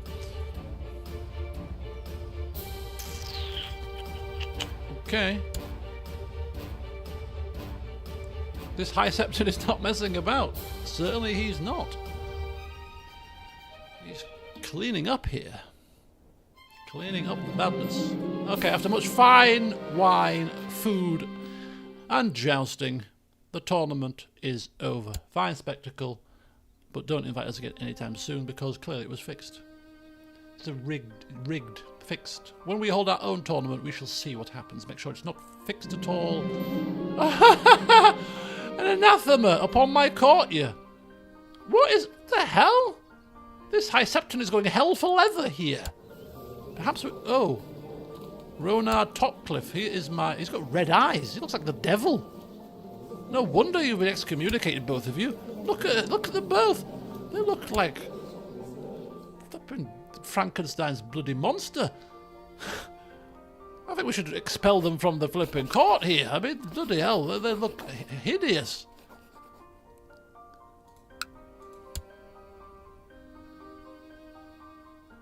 We've got 554 prestige as a child. This is pretty cool.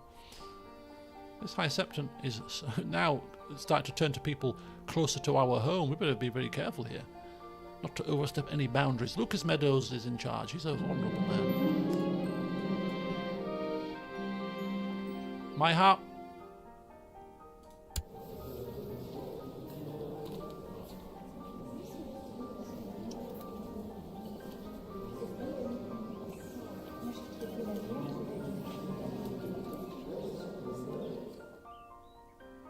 She slunk off.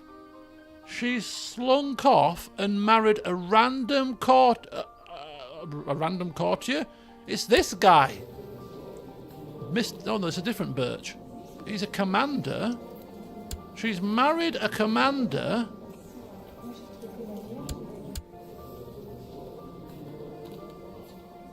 She was betrothed. No, we broke the betrothal, didn't we? And now she's decided to get married without my authority? What the hell? Ooh, interesting decision time. It is matrilineal, at least. What would Mr. Meadows do? Order them seized.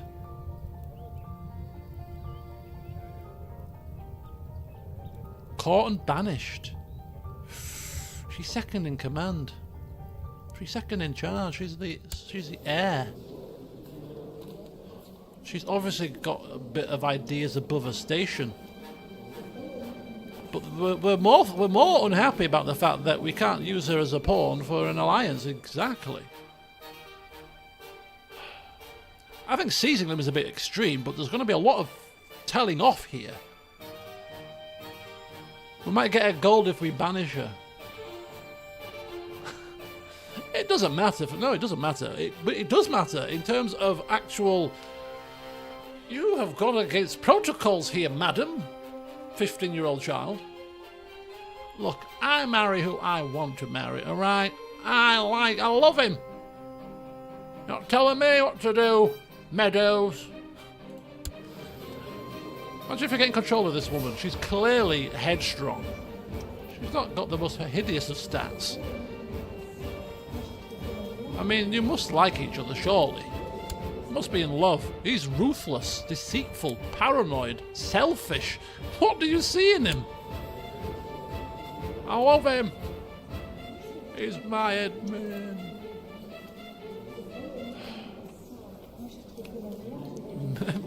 Lucas Meadows, can't believe it. Oh, God. If only Oliver was with us now, this wouldn't be happening. Family falling apart before my very eyes. Fine.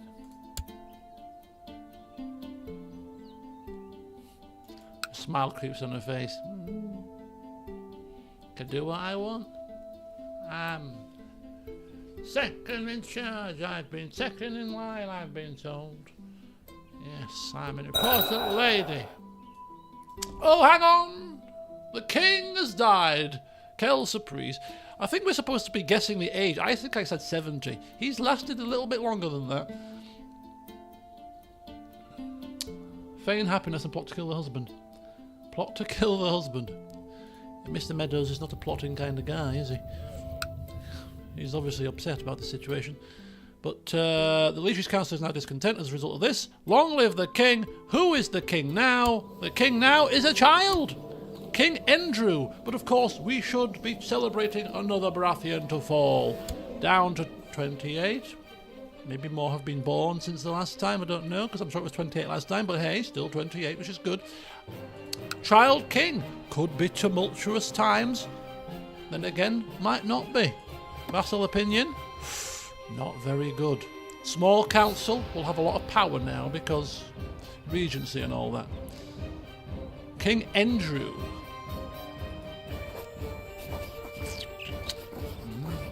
Mr. Andrew, sir. Long live the king. Could be a long-lived king. He's only 9. Curse his name. We have to curse the name. It's a family. His family hate each other. But it could bring issues upon us all. Curse the name, please. Curses. Uncle Kevin told me we don't like him. It's almost like I can see Lucas Meadows and Kevin being at loggerheads. Everything that the shrewd,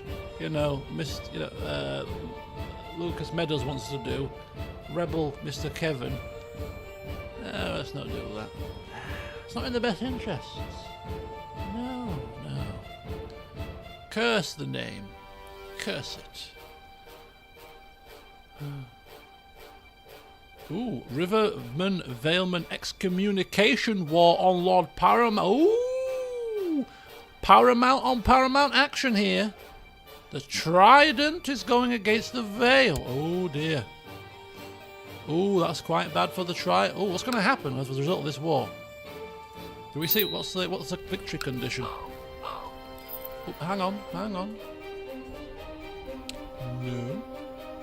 Unless you are the best fighter known to man, you're not coming. Oh, it's a Durandon as well. Oh no. But a Durandon's around here. You have been a laugh. Right. Education time. So this is Sabara Storm. She's a bastard. Childhood focus. Deceit. No. Mr. Meadows is a thrifty fella, a shrewd fella.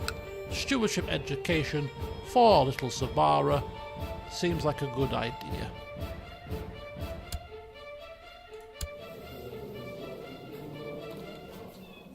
That'll do. Uncle Kevin is the little devil on our shoulder. Uncle Lucas is the little angel. That's precisely how it is. I like that analogy. That is exactly how it is. I mean, is Uncle Kevin's stats conducive to being less like a Lucas Meadows? He's just a fighting man. Gluttonous. He's honourable. Not going to do anything too dishonourable, but he's not ambitious. Gregarious, Chase. Yeah, not going to do anything too out there, but, I think he's, Oh, another Tawny. Another Tawny! Ooh. Hang fire. We're off again? It's taking us on the grand tour of Tawnies, is our Uncle Kevin. Oh, Tawny time! You're going to do better this time, Uncle. I will do my best.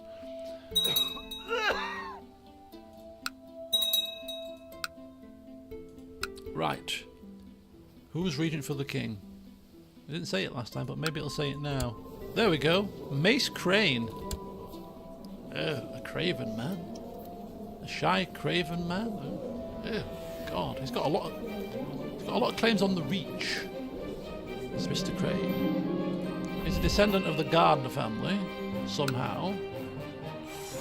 Uh-oh, Lord Gladden failed to display prowess. What a shame.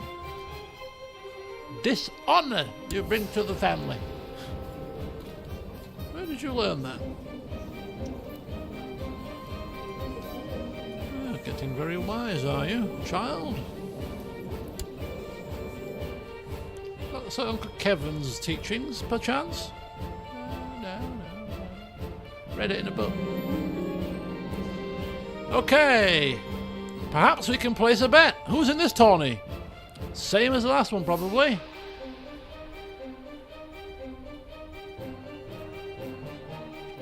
Gellion Sand still in it.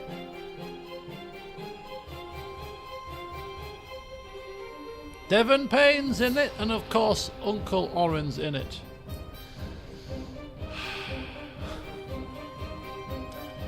We're here again, Arlan. Yeah. So, what do you reckon? Should we maybe place a bet on the giant this time? We both lost last time. Should we agree on the giant this time together and hope for better outcome?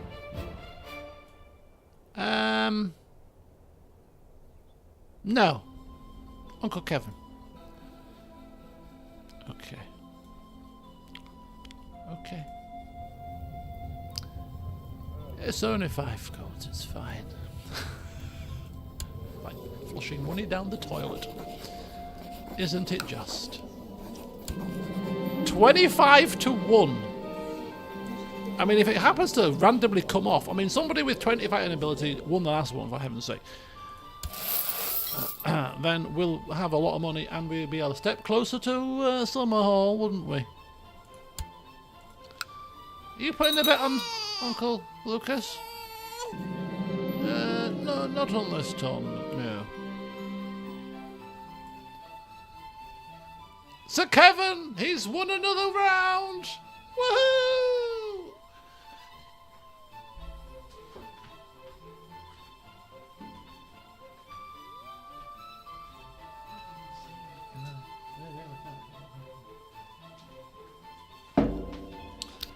Oof. Yeah.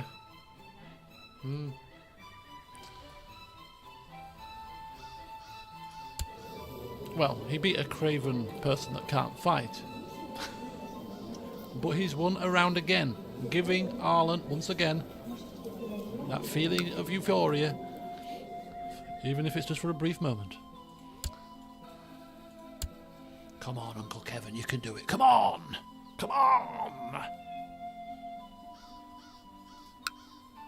Why are we on 1 speed, by the way? Sir Kevin Rivers and Lord Miles sell me. Sir Kevin wins again.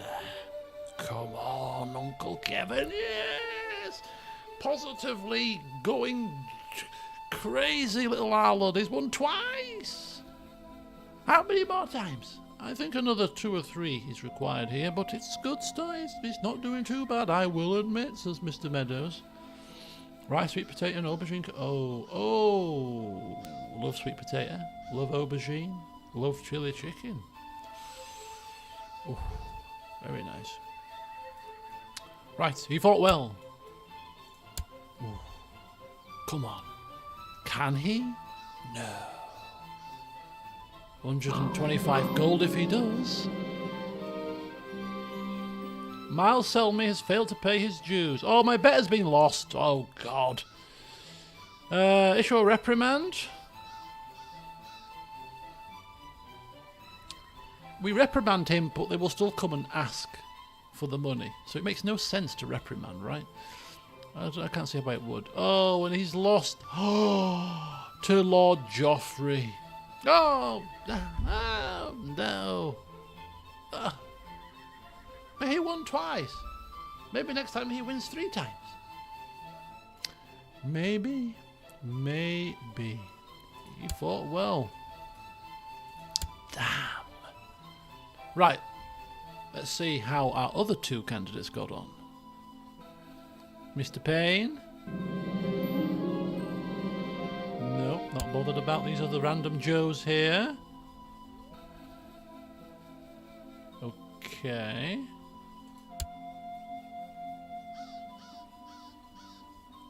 Alright. Come on. Yeah, so my crumble has arrived, obviously. Earlier than expected.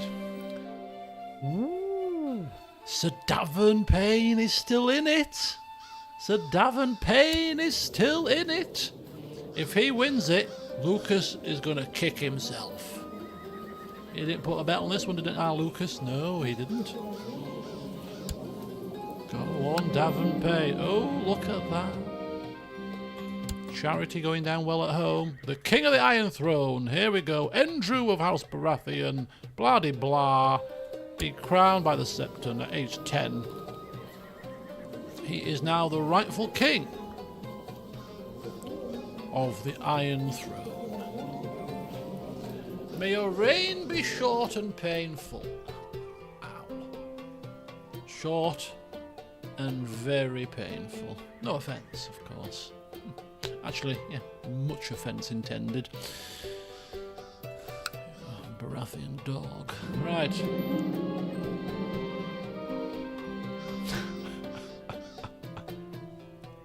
Of course he wins it. Of course he does. Well, well, well.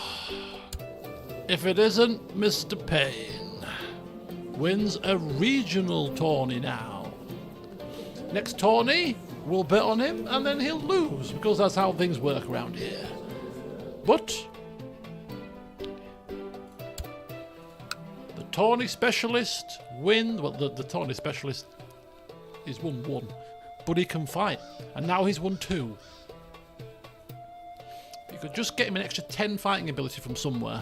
Can we give him a family heirloom or something? Give him a family heirloom that'll give him an extra 10 fighting ability. The tournament is over. A fine spectacle.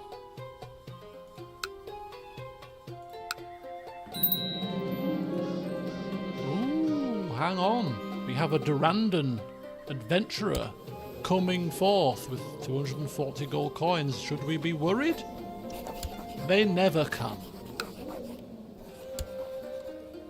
Bring it on, I say. Come forth if you dare. As we say, without we've got 1 ally left, by the way.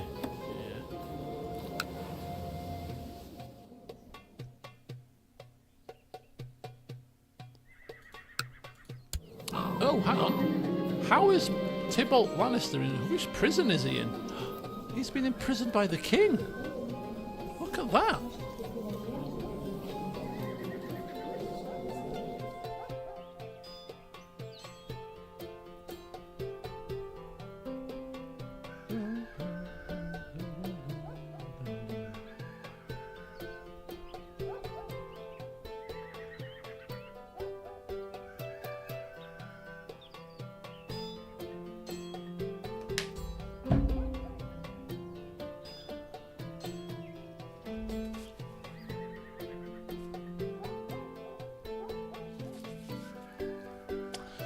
So yes, Mr. Lannister has been imprisoned by the king.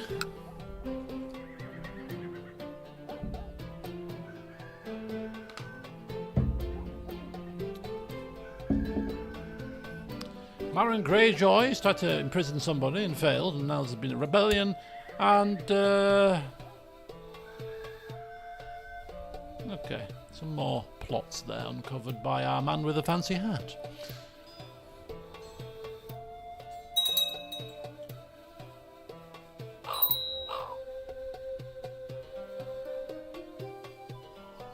Lucas Meadows, no! I mean, our regent is now Sir Simon Footly. Mr. Footly's our regent now. So a new shift in focus, perhaps. Mr. Footly's a lot more intriguing than Mr. Meadows, so perhaps maybe now is the time to start some intriguing schemes, perhaps. If we can think of any, as our regent is now Mr. Footly. But we've lost, obviously, Mr. Meadows. He must have, yeah, he's gone, look. Oh. A tournament too far. The pain of not putting a bet on Devon Payne was too much to bear. Right, Castellan then. Don't really have one. In terms of the stats, at least. Maybe we should revert to giving it to somebody that's a trusted person of the court.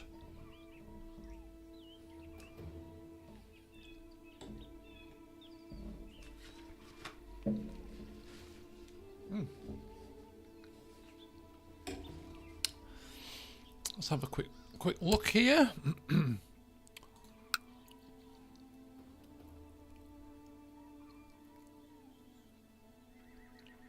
Nobody's even jumping out, really.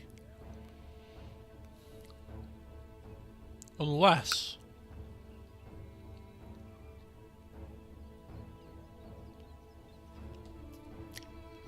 I was thinking, unless our regent, who is the spy master, might be so inclined as to put himself as Castellan. Could you? I don't know if you can do that. Can you do that? Reassign councillor? Would that be a bit power grabby? Is he ambitious? I mean, he wouldn't be a bad Castellan. I would dare say. Must feel like his talents are wasted as a spy master to some degree. Diligent, temperate, erudite, strong. I mean, let's.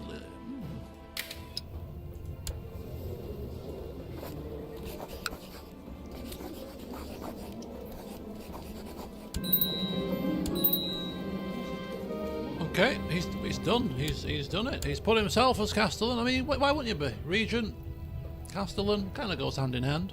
Just means that he continues to be our right hand after we become of age, which, well, I suppose will make sense if you've run the realm for several years, 5 years, 6 years, 7 years, if he's 16.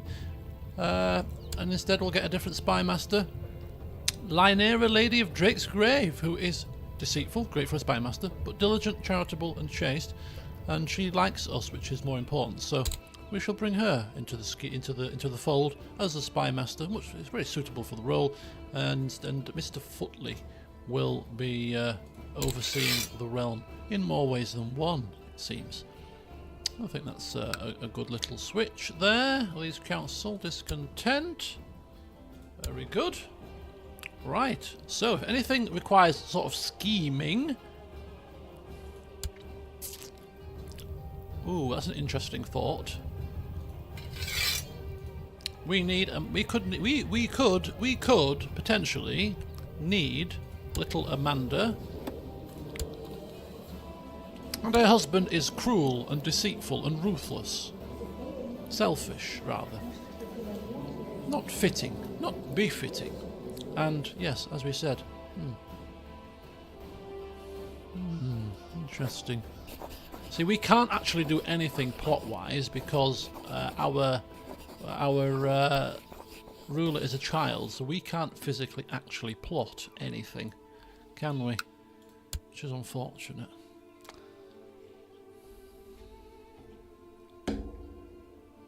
Machinations be damned.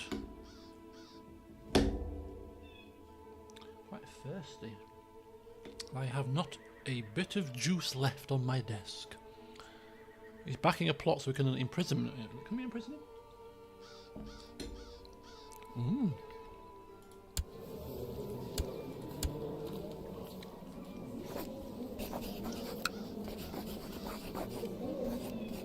Increase our tyranny. Council vote yes, though. 10 voters in favour of it.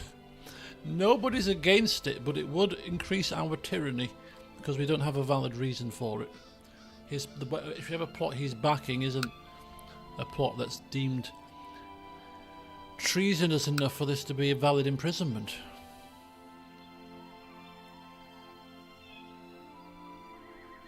There's a hell of a lot of people that are able to be imprisoned righteously.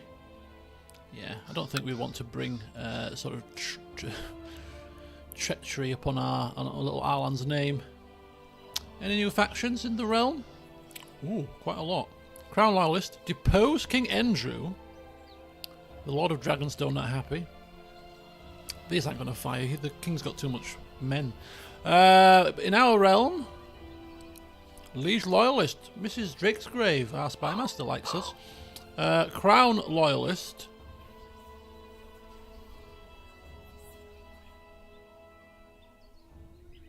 Oh, who's her liege? I am her liege, yeah, just making sure. Crown Loyalist, is that me? That's loyalty to me, I'm assuming. Not the crown as in the... Is it the crown? Their top liege. Yeah, me, basically. So these are kind of effectively the same thing, right? And Gladden's still trying to claim. Crown Loyalists are loyal to the king, not you. Their top liege. Oh, they're top liege, of course. So they're top liege.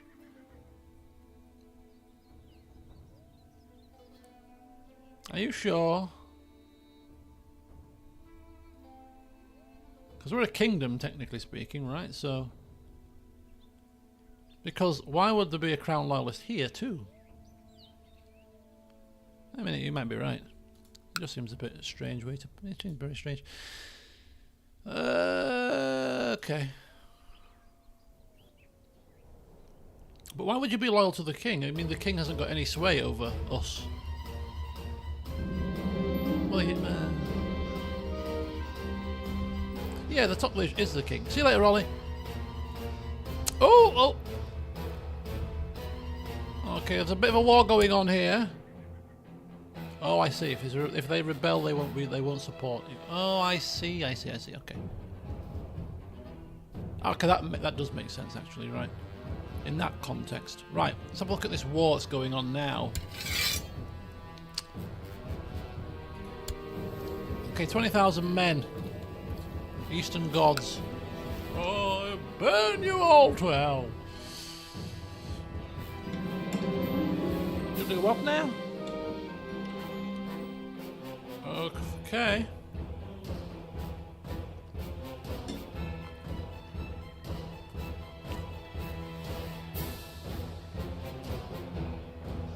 Okay, so Simon Fotley becomes our regent, puts himself as Castellan, and then pays himself.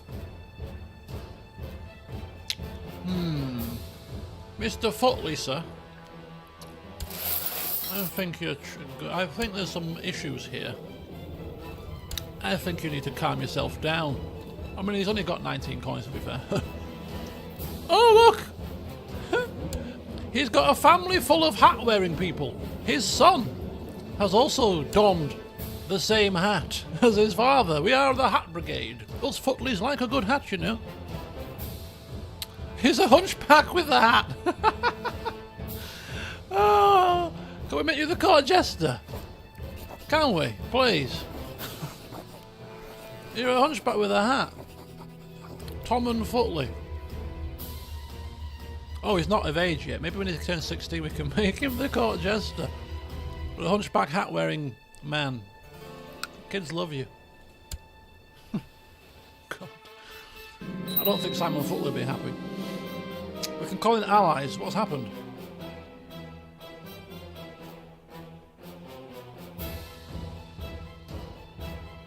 Who are you? Who the hell are you? Who the flipping hell? Ooh, who is he? Who are you?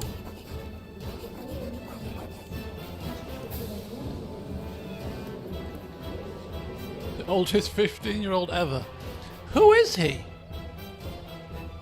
He doesn't have any land at all, and he's just managed to raise 15,000 troops. Oh boy, right. Okay. We got 20,000.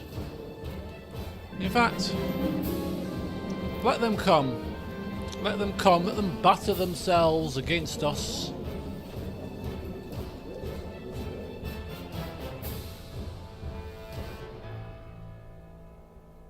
Released in a show of mercy. Okay. So the Grand Council meeting. The Northern Lights might be visible from Northern England. Let me see.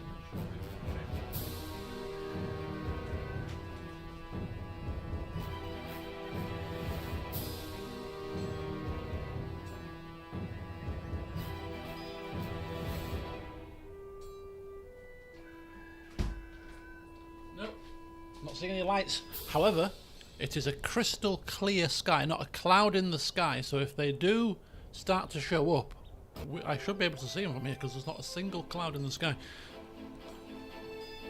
Okay, War Council is convened. War Council is convened here. We are under siege. We're under attack, apparently. Lord Carlton of the Stormlands has decided to bring 15,000 men upon us. What do we need to do about this situation?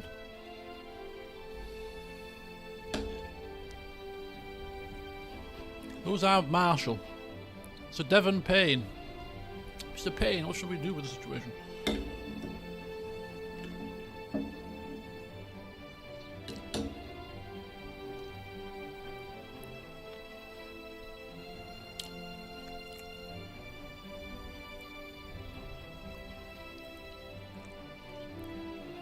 I think first of all we shall start training troops, increase our numbers. Whilst we're waiting for that to happen, we should allow these men to batter themselves against our walls.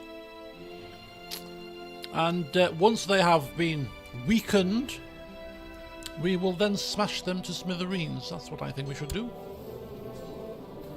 That's precisely what I think we should do. Let them weaken themselves first. Faith of the Seven revolt against the king. Septon AGOT of Faith of the Seven uprising. What? What's happening here?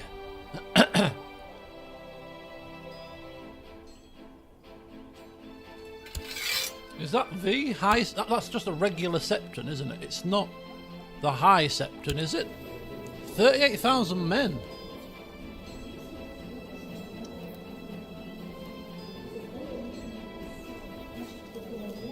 The king is getting beset by quite a few people.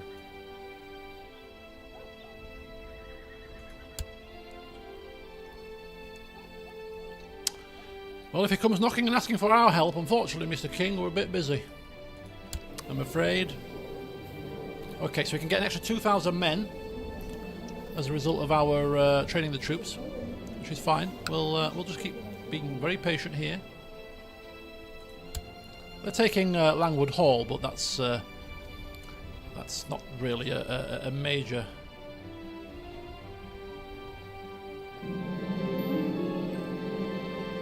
Oh, the realm is being torn asunder here. Torn asunder.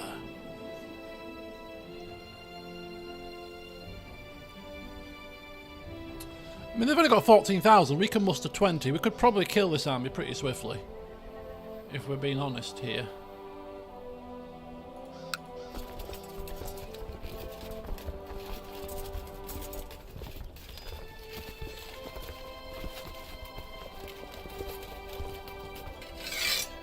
We can't sit around and do nothing. We're getting bored. Let's go, please, people. Let's go, go, go. Everybody, go, go, go. Oh, this is bad news. Hang on. They're going to move. And where we muster could cause problems.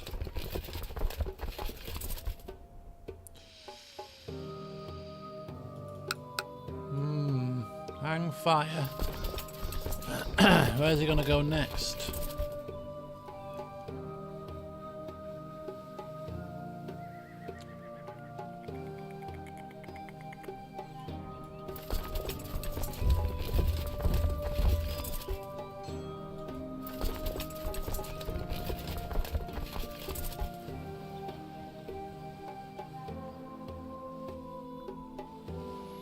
Okay, we have to be very careful as to where they're going.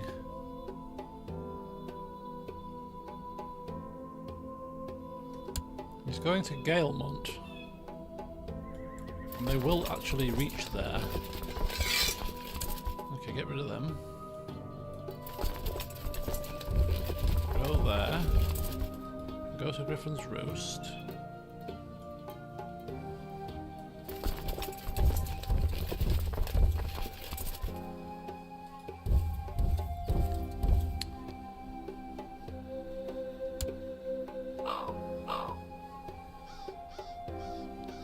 Not now, Mr. Footley. If you please. We're at war here.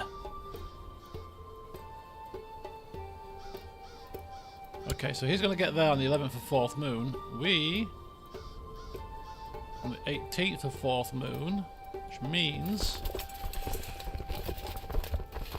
that we are going to be attacked here and not going to be able to do anything about it, and that's a lot of troops that come from Storm's End. So if we disband them, we can't.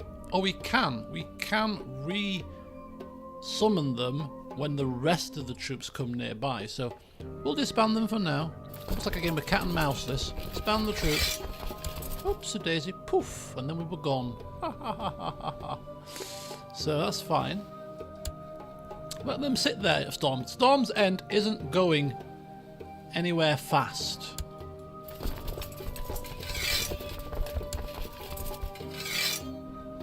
Is it? Let's be honest. Storm's End is going nowhere fast.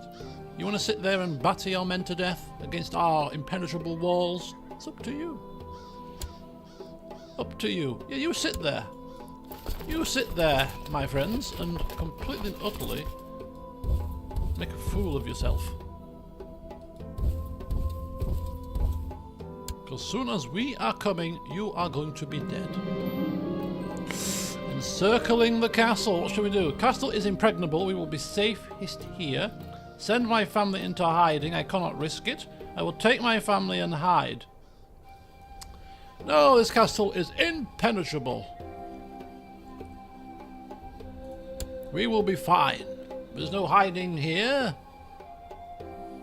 Storm's End will endure, as we well know.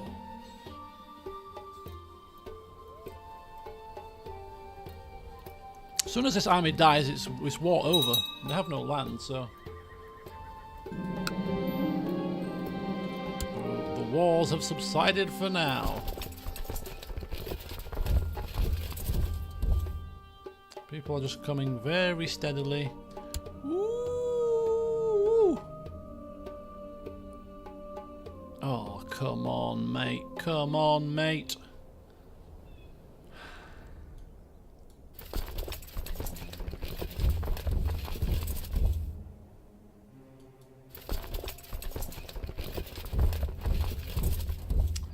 First of 5th moon.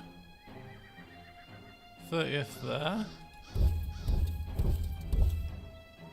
6th moon.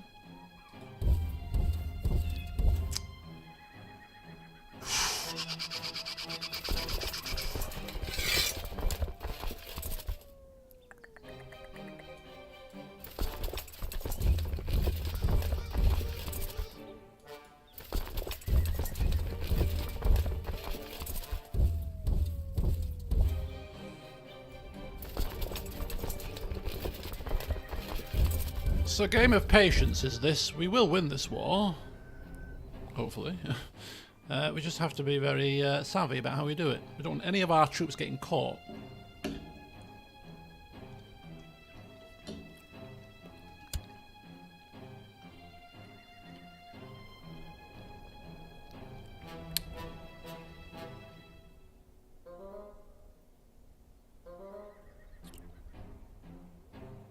Yeah, they took a look at Storm's End and thought, nah, this is too much.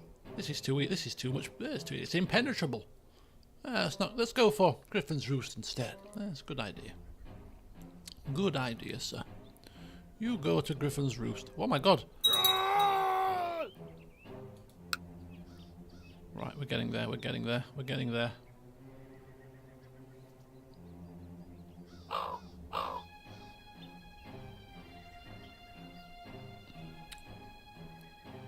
Oh, now you want to come, Mr. Storm at 85 fighting ability.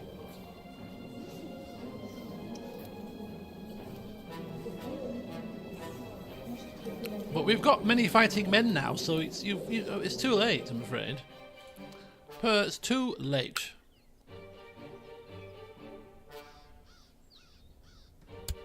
Right, we need to get out of Thornton because it's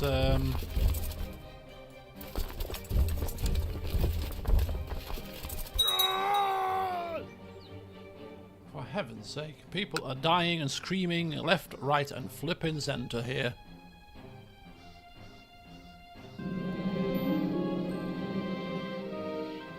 Terence Liddon, my Lord Treasurer.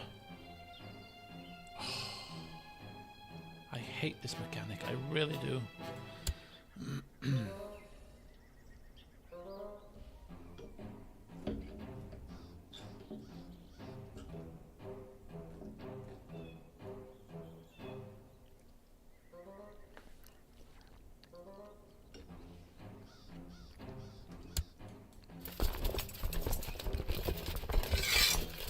7,000 men.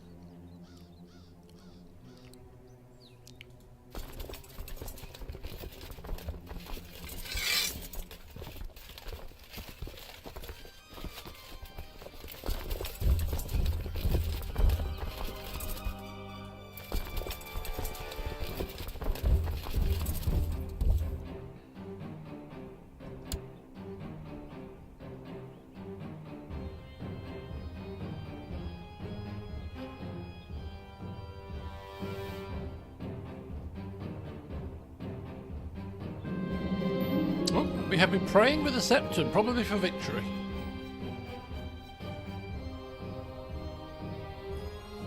I can collect arms to keep for myself. Ooh, now what would we do? There's no more Uncle Meadows now, you know.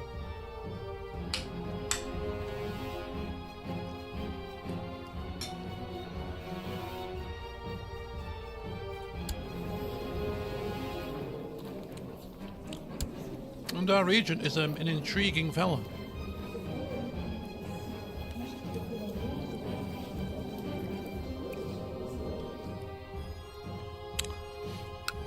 Oh, he's been praying with the Septon. Oh, yeah. I can collect the arms for myself. Right in front of the Septon, could you imagine? This is an interesting concept. I mean, let's have a look at the Septon. Maybe the Septon is like, you know what, kids? Take the money. Take it. Humble. Envious. Just. No. If we were on our own, possibly not, but not in front of the bloody Septon. I mean, for God's sake. What are we like? We still haven't got any traits at all to speak of. No. We're here to pray with the Septon. Ooh. After a whole night of religious ritual, I started getting hungry and my mind wandered. Maybe Mother is happy with the time I spent here. Am I being tested? I must stay here. I can't miss fencing practice. We can't miss fencing practice. He's having a laugh. No! With Uncle Flippin' Kevin? Not a chance. Oh, bloody hell. I'm bored now. Can I go, Septon? No, but we've not quite finished yet. I'm bored. See ya.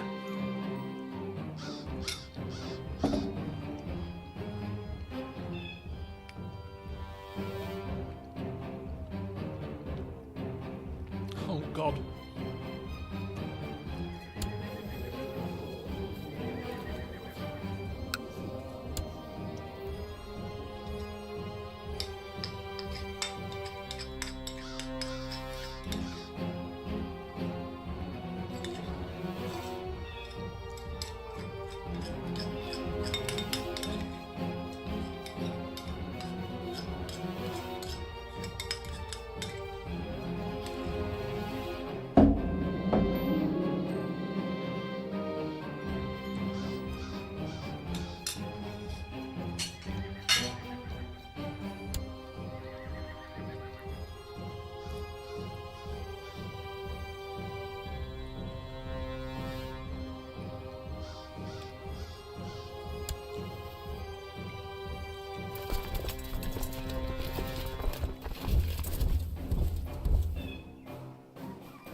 Okay, last little bit of manoeuvring is required here.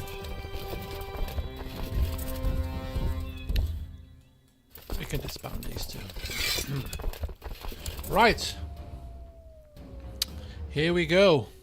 So yeah, this was the first actual adventuring threat that fired. We've had these before, but we've got now Clearden coming of Nailston. So we need to get this dealt with before Theoden turns up. Otherwise that could be trouble. Oh, now we've got the situation there with what's it called? Attrition. Back into Storm's End we go. Where there's plentiful food to go around for all.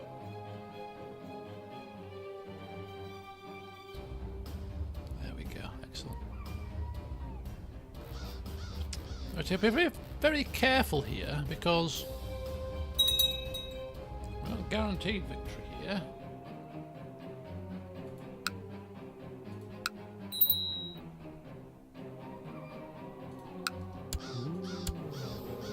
Julian Topcliffe, my arch rival, is not getting any education if it's up to me, but it's not up to me, and it's up to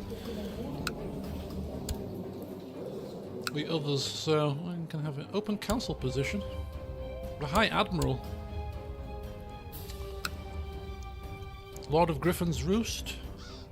Thaddeus of the Dornish Marches.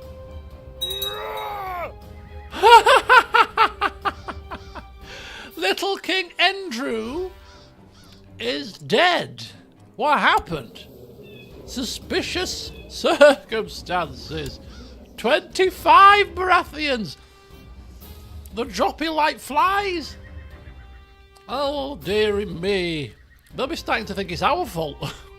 Maybe it is our fault. Maybe our Topcliffe family out there, behind our backs, are absolutely slaughtering them as we speak. Who knows? But all we know is their numbers are dwindling, and they are dwindling fast. 25. How many we got? 38. Still strong. Still very strong. Long live another king! Long live another king! Bonifer? Who's Bonifer? What is it? Oh. Bonifer Scarface. I mean, what the hell's happened to him? Disfigured by grayscale. Oh, God. Craven. I mean, they're just scraping the barrel now, aren't they? The more dead Baratheons, the merrier. Perfectly. Perfect. Yes. Application of the house words. How many do you want dead? The more the merrier. I get you. I get you. Come back when you've killed at least 5. It isn't a child king, no. It's a grayscale stricken king, though, so who knows? Our vassal opinion actually is not as hideous, but still pretty bad. Long may you reign, you disfigured one. I don't feel like you're going to be long for this world. Right, we are trying to give somebody the High Admiral title. Griffin's Roost or Thaddeus of the Dornish Marches. Thaddeus has the Dornish Marches, which just have some seafaring ability, so we'll give it to Thaddeus. Long live the king. Curse his name. Curse his name. May he die painfully like the other kings. Most of the other kings, at least.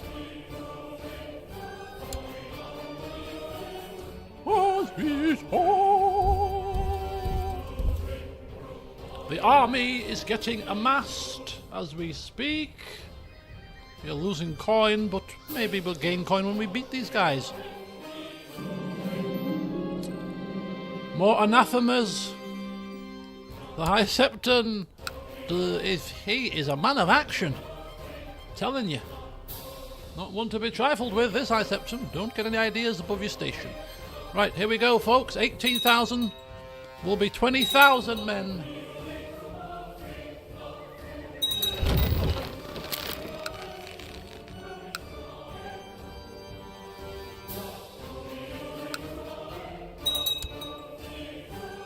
Wonder if he's still dead, if he's still in prison. Yeah, he's still in prison. Still in prison. Okay, here we go. We're getting there, folks. We're getting there. Okay, we're in. Let's merge this army. Let's get the commanders in. We've got the giant man, Gellion. We've got Thurgood. And we've got Edmund as the other one. I mean, it's not bad. It's not a bad host. It's not a bad host. The giant man leading in the centre. They're going to get a bonus, aren't they? Of 100%! Ooh, that's probably not good. That is not good at all. We cannot. They're getting 100% bonus. That is not. No, we can't do that. We cannot do that. We have to be patient. Where's our captain of the household guard? Oh no! Kevin! Kevin Rivers seems to have died on us. Mum dead. Dad dead. Now our brilliant Uncle Kevin dead. Right in the middle of our tutelage. Oh my God. Is he dead? He must be dead. He's gotta be dead. Not just vanished off the face of the earth, has he? Gone.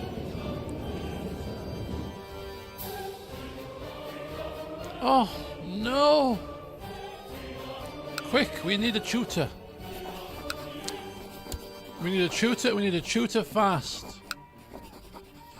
Skilled commander. Mr. Payne. It's going to have to be Mr. Payne, isn't it? It's going to have to be Mr. Payne. Tournament victor. It's going to have to be. Oh, this sucks. This poor child is losing all of his nearest and dearest. Right, we've got Admin commander here. I don't know if Admin can fight. Oh, Admin is this idiot. Oh, is it this? Oh no, it's my sister's husband. Okay, keep a close eye on him, I suppose. Right. Oh man. No more commanders to speak of, really. Shooty shoot. Right. What on earth do we do now? Yeah, we can't attack Griffin's Roost whilst they get such massive bonuses here. But they're going to be besieging all of this for a long time.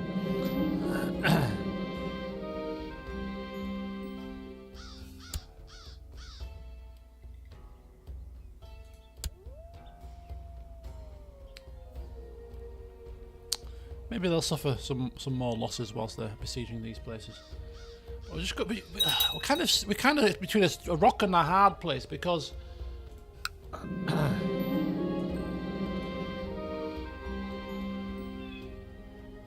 guilty, because we've got another set of adventurers coming very shortly. Give me a second, folks. Just need a quick toilet stop.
Okay.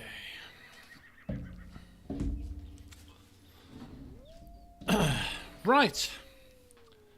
So when is this next person coming? So it's Cleon Got some cash, which could mean may turn up with some troops. Arriving 7th of 9th moon next year. So we've got about a year and a half. Oh. So they get plus 100%, a defensive bonus. It would depend what their army is made up of. Because some only get 50%. So the light infantry get 100%, and they've got 4,000. Heavy infantry get 50, 7,000. The pikemen are negligible in terms of numbers. Light cav get no bonus. Heavy cav get no bonus. And archers get 50%. Attack and defense. Oh, light infantry get attack and defense. Heavy infantry get just defense. Pikemen just get defense. So,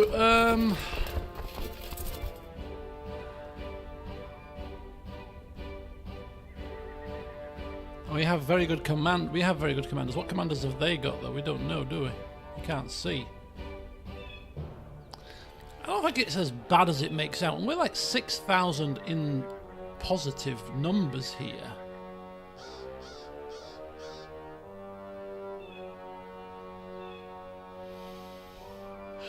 I'm just gonna hang fire just a little bit longer. We can see if they're gonna suffer attrition at some point, right?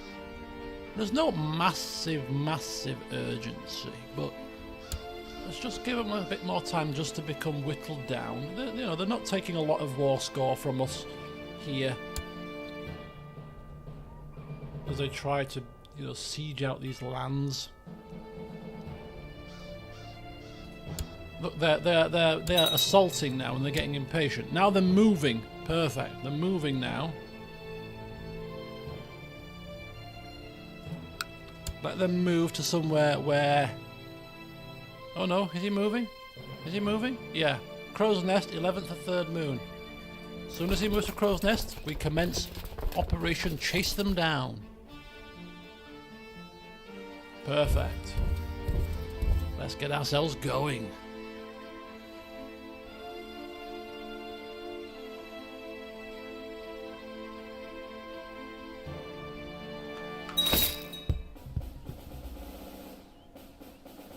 Oh, the same again! The same again! Oh, for heaven's sake! Do you know what? I'm not having it. I'm not having it. We're doing it. I'm not having it. This could be. Ooh, this could be bad. This could be good. I don't know. But we're not having it. No. Sick of it. You sit in your mountains.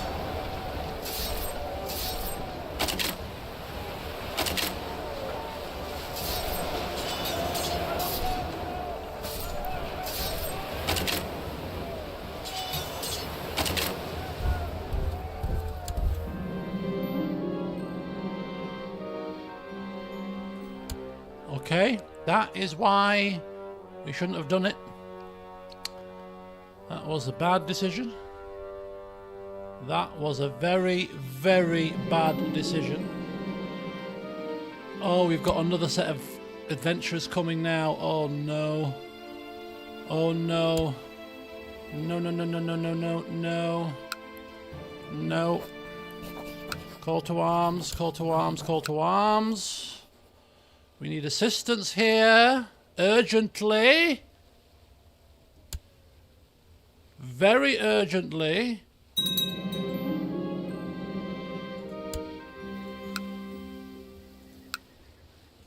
Oh, impatience was not a good option there. Impatience was not a good option. Right. Okay. Stand by, people. How do we do this? Remind me how we do this whole situation with setting rally points and all that kind of hoo-ha. How do we do it again? Siege? No, no, no, not siege. We want. Oh, how do we do it? Where's the screen again? Remember where the screen was? To muster our allies to a certain place.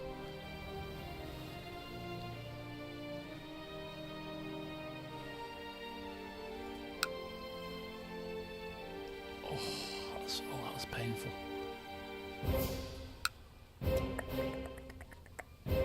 It was probably on the military screen, right? Somewhere here.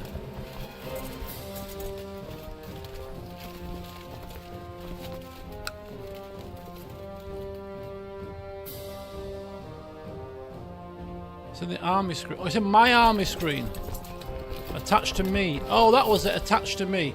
Right, when I stop running like a scolded dog here.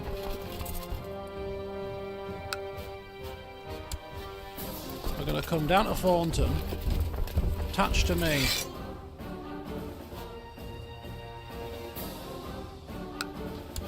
We shall get their troop numbers to attach to us, and then we shall have another go, basically. We do have the option of hiring mercenaries or hiring the gold company, maybe, even. We have got a lot of cash, so it's not all doom and gloom. But that was not... We've got anywhere that's got a bit more resource.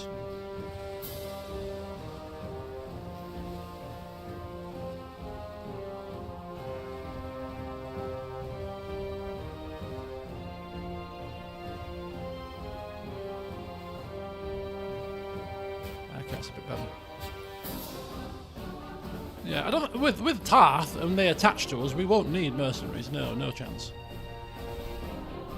Not a prayer.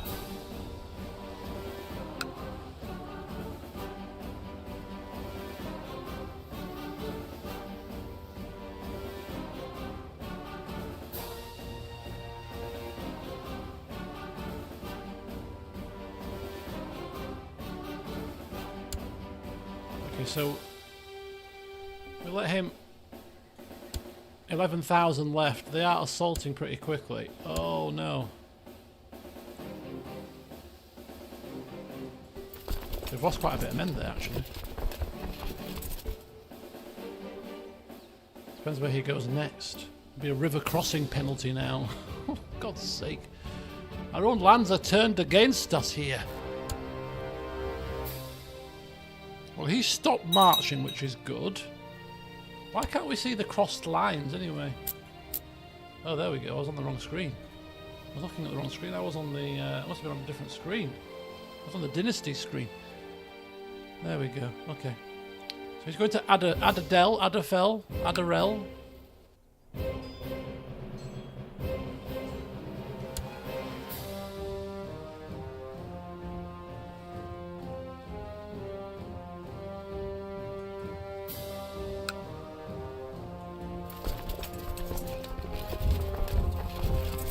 If they get a mountain bonus here, I'm gonna...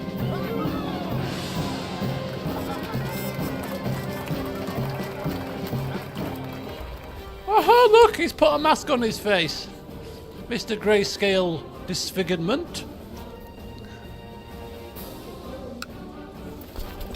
Oh, we've lost a commander as well now, have we? The captain of the household guard is still outstanding. Where did our other commander go? Oh, I'm losing track of all the people that are dying here.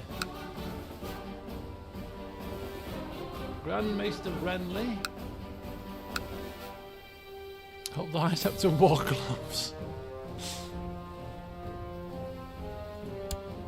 I don't think he's got grayscale anymore. Unless it's even just having it. Well, it says disfigured. Does it mean he still got it? Oh no. Grand view quickly.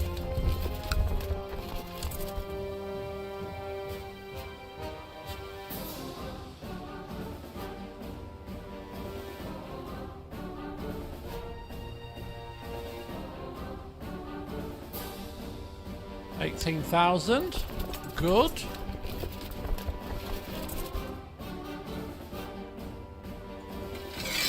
They're already attached. That's fine.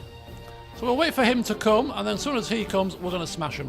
And we'll take the extra numbers, just so it makes our job a lot easier and makes us less at risk of losing men, because we need to preserve as much men as possible for the upcoming second adventurer threat, which is Sir Cleardon of Nailstone, which is coming in 12 months' time, there or thereabouts. Okay, that's a much less bonus there. So we're much happier with that outcome potential. Just wait for him to pop along. As I say, we're in no rush here. You take your time. Take your time, Sonny Jim.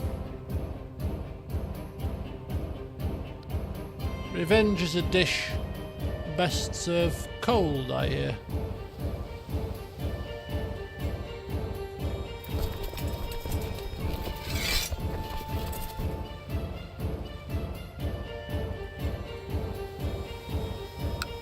Why are they moving? Why are they moving?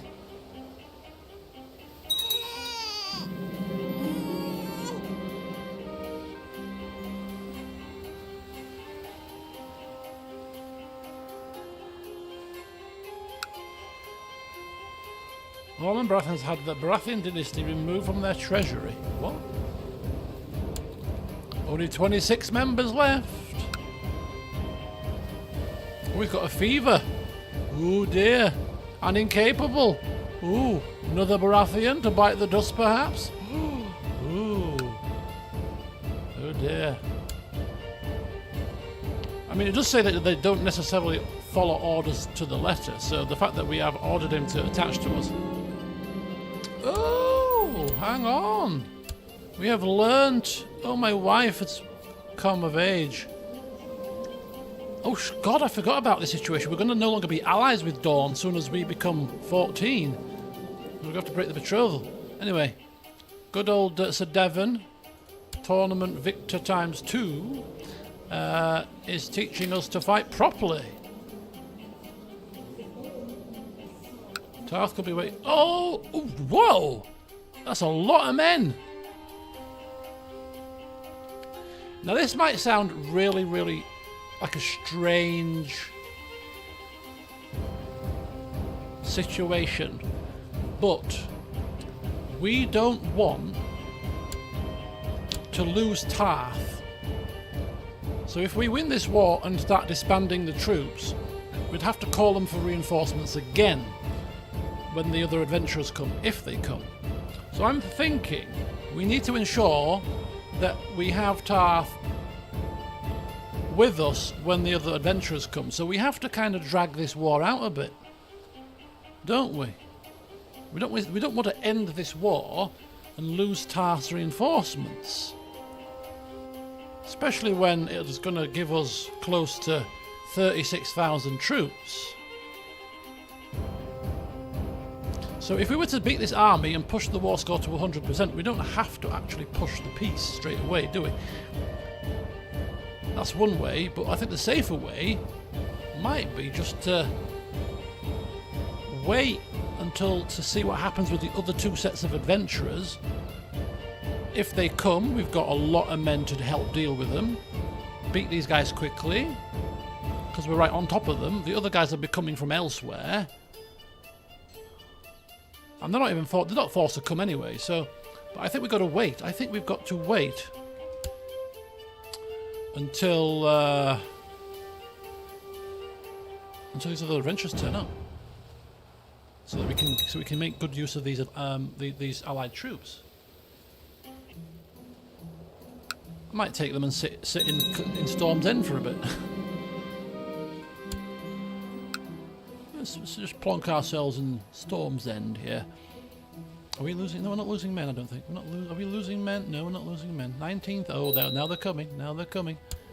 Oh, it's my turn for education. It's got to be martial, clearly. We've got no traits as a child. We are traitless. We're mundane and dull.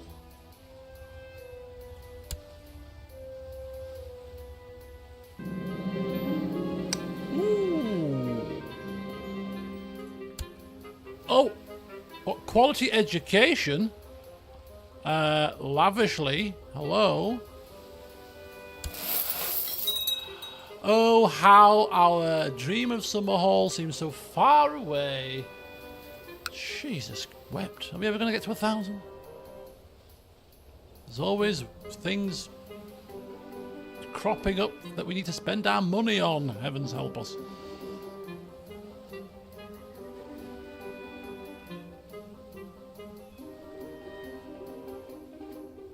actually. Taft might lose a little bit of men to attrition, but there shouldn't be too many. 38,000 men. Okay. What do we reckon, folks?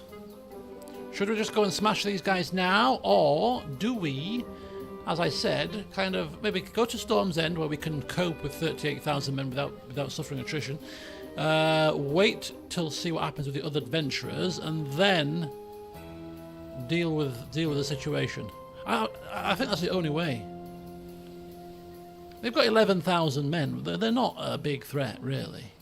They're not going to be victorious just by taking a few little lands here and there. And if we beat them and the war ends, we lose reinforcements. And if another adventuring troop comes with 20,000 men, we haven't got 20,000 men, we've got 17. And I don't want to use reinforcements here. And our haste to beat them at Crow's Nest will bit us in the backside. So, you know, being hasty here twice.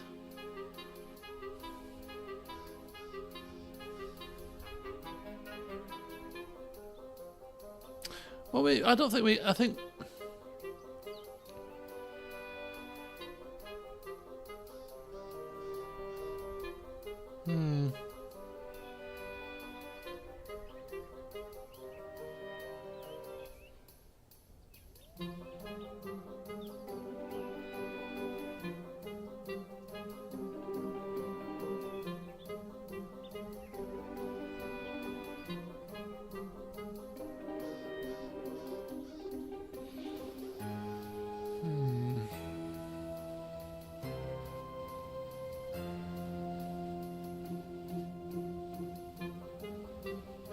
It is a bit gamey in the terms of the mechanics, but I don't consider it overly gamey because we've been given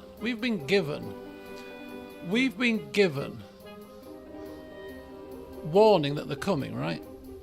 So we would know that these men are coming. Now it's the mechanics of the game that are forcing us to do this. So we have to be gamey in that sense because we have to get around the mechanics. But if we're in this position, we were speaking to Lord Tarth, Lord Tarth, we've got these guys to deal with, so we'll beat these guys quickly, and then you can come back, muster at Storm's End, and we'll await together the arrival of the second host that we've heard is coming. But the game doesn't allow you to do that. So although it might seem gamey, I don't consider it gamey because I think it's a game's mechanic issue. If we didn't... I mean, if Tarth come again, and are guaranteed to come again, then it's fine. We can just disband it, win the war, and then re-summon Tarth to come again. But I'm not convinced that Tarth will come a second time if, for example, the opinion's negative, which is a bit of a risk. So that's the thing. That's the issue for me. It is the mechanics of the game that are kind of forcing us to do it this way. The option of not offering a peace is something that I did say that we could potentially do, but I don't know if we're time bound. Are we time bound about not offering a peace? We've only got 9 months to wait. I don't think you're time bound to offer peace, are you? What if they surrender? They might surrender. What if they surrender? Can they surrender?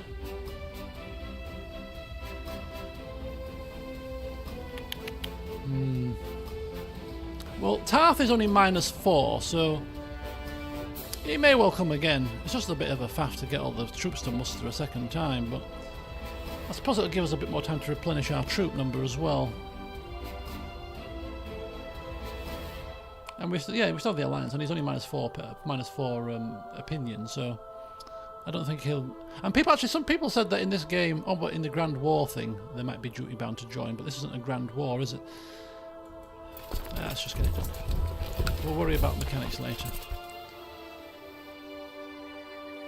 But if this goes tits up because of game mechanics, I'm going to be a little bit angry. But anyway, it is what it is. Right, you dogs. Let's see you win this one!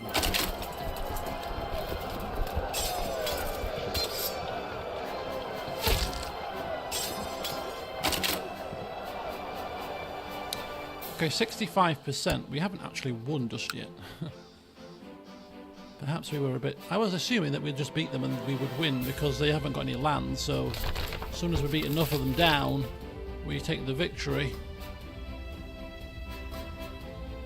Lord Tybalt has challenged King Bonifer to a trial.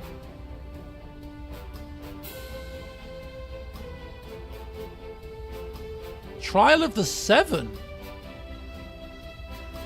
7 champions on each side. Holy cow. Like a big bloody Royal Rumble. Battle Royale. Wow. Oh dear. Oh, he's been slain in the combat. In the midst of the melee, Tybalt Lannister has been slain.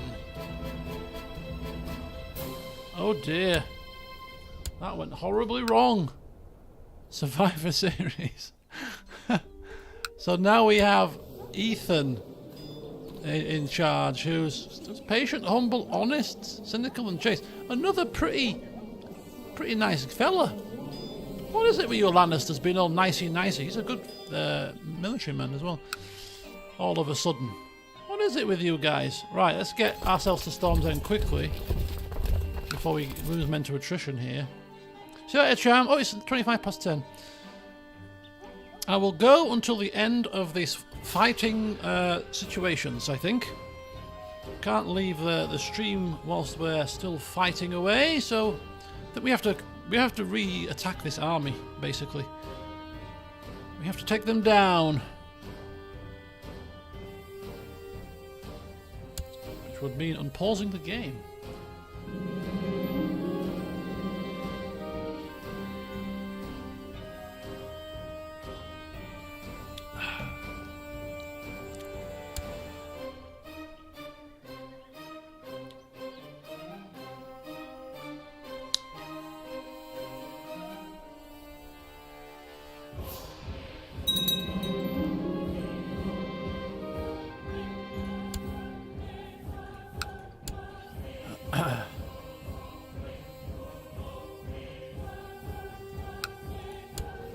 Oh, he's got... Oh, there's a son there. I can... Oh, Sabara would get a non-aggression pact, right? Oh, oh, it would. Hang on. Hang fire. Hang fire. Hang fire.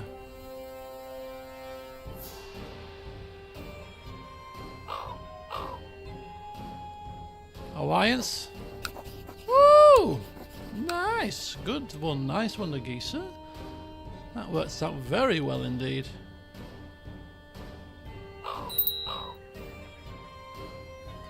So now, if our second set of adventurers want to come marauding through, let them come.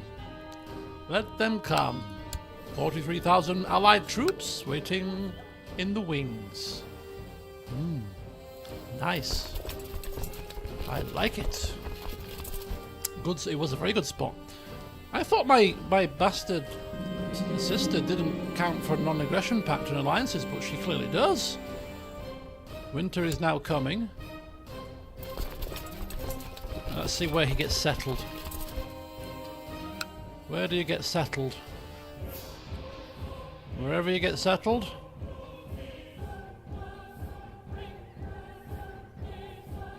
We will be coming for you. Adadel. Is he going back to Adadel? Monfred Topcliffe. There's not many Topcliffs, I don't know. Ooh, a very nice, pleasant Topcliffe. Right, we go back again.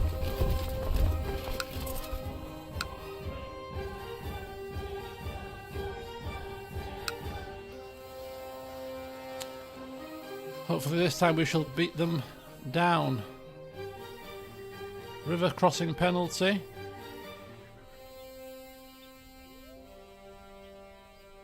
Oh well. It is what it is.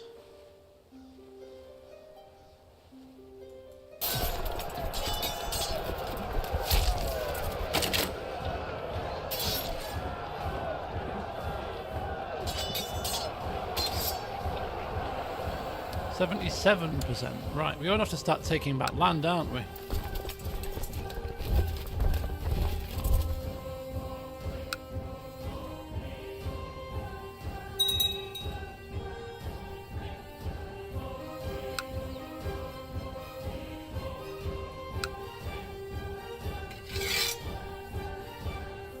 I'm going to split the troops up here.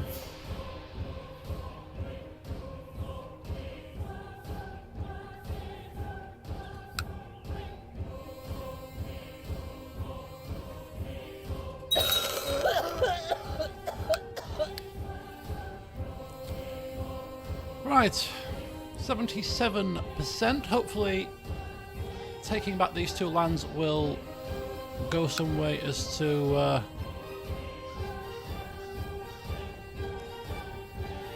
helping us win this war, which is dragging on for far longer than I anticipated. And one of the adventurers, 7th of 9th moon?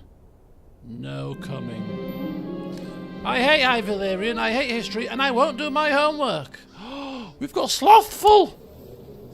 No, no, you stupid child! No, no! Slothful!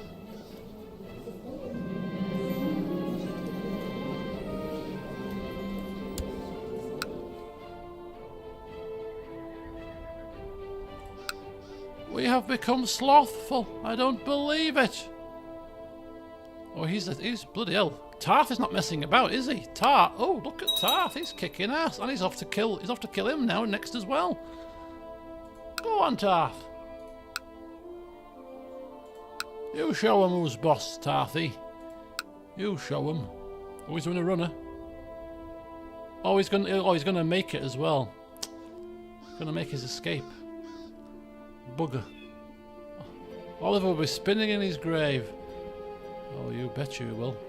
Oh, look, he's chasing him all the way. He's chasing him around.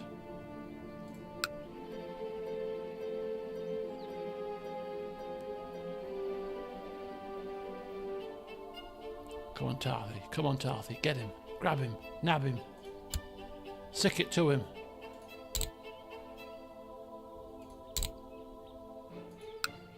%. This could be it.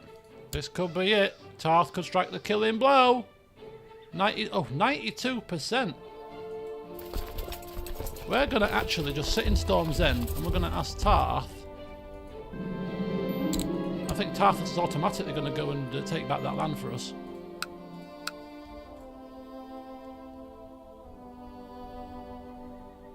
I think Tarth is going to take back this land. After this, I think we owe Tarth a great debt. Forever should we be bonded through battle. We will remember your efforts and contributions. I mean, Tarth are the Stormlanders at heart, aren't they?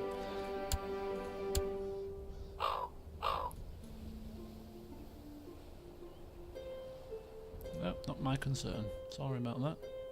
Go on, Tarth. You win us the last bits of the last. Go on, that's it, Tarthy. One more. Hey, well done, Tarthy. Well done. Carlton's claim, you say? I don't bloody think so. Carlton. Oh, we've got quite a lot of prisoners here. Hang on. What's going on? Prisoners. 7 prisoners, all of which have no money. 10 gold. 10 gold. We'll deal with these prisoners later. Carlton is the main head honcho here, isn't he? Yeah. Ooh, playthings. Oh, we're going to break the patrol. Oh, no. Forgot about that. Oh, no. Oh, it's painful. in less than a year's time. Sorry, Tarthy. So sorry. Maybe I'll pay you recompense for the slight. Because he could even put a crown on his head. But the king won't be happy to see that, would he? Yeah. Oof, God. Right, okay. The war's over. Disband the troops.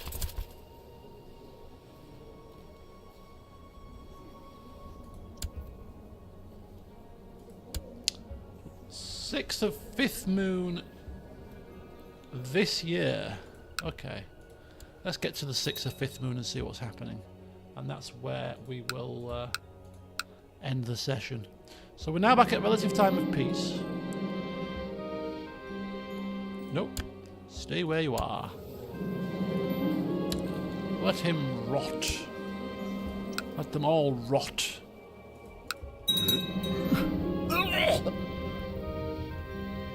Oh my god! Ethan of the Westlands is dead. That was a short reign. Very short indeed. Right. Let him rot. You're all rotting. You're rotten scoundrels. Right. Who's now in charge? And do we still have the alliance? No. We just got an alliance and we just lost the alliance. I mean, I can't believe it. Oh no. He doesn't like me enough. Oh, he's actually... Oh! Hang on. Look at this. We can't sway. We can't do anything. We're a child. We can't sway. We can gift him gold. Which we might have to do. If this army triggers. It all depends on this army. Naturally, I think we'll be able to get an alliance with him. We just need a bit of time to pass. He's betrothed to my sister. You had duty bound to assist me, you little urchin. Jonas, it's the regent's fault. Walder, get a grip, will you? Gunther, let him rot, let him rot. You all are gonna rot. How dare you ask for finer lodgings after what you've done? Anyway, I was trying to get to my train troops. We need training troops urgently. We are well short of our 23,000.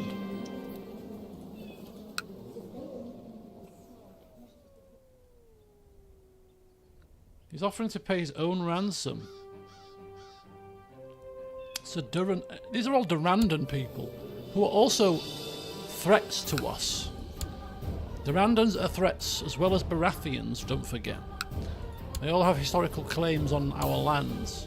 26 members still. So no, you're all going to be executed. When I can be bothered to get round to signing the order. Because right now, I've got things on my plate. Ooh. The money continues to flow through the trade post in Blue Grove. The relationship of the family from Mir has soured. Assemble a mob to burn it down. No, we're not that kind of people. Let's arrange a mob. Burn it down. Goodness me, what kind of animals do you think we are? I don't think our regent is cruel or is nasty, is he? No, he's not. Not a chance.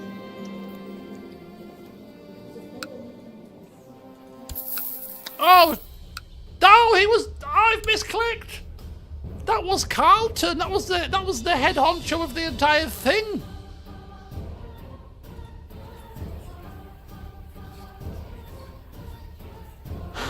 Released the one person that I would have taken great pleasure in killing out of every single one of these prisoners for 10 gold.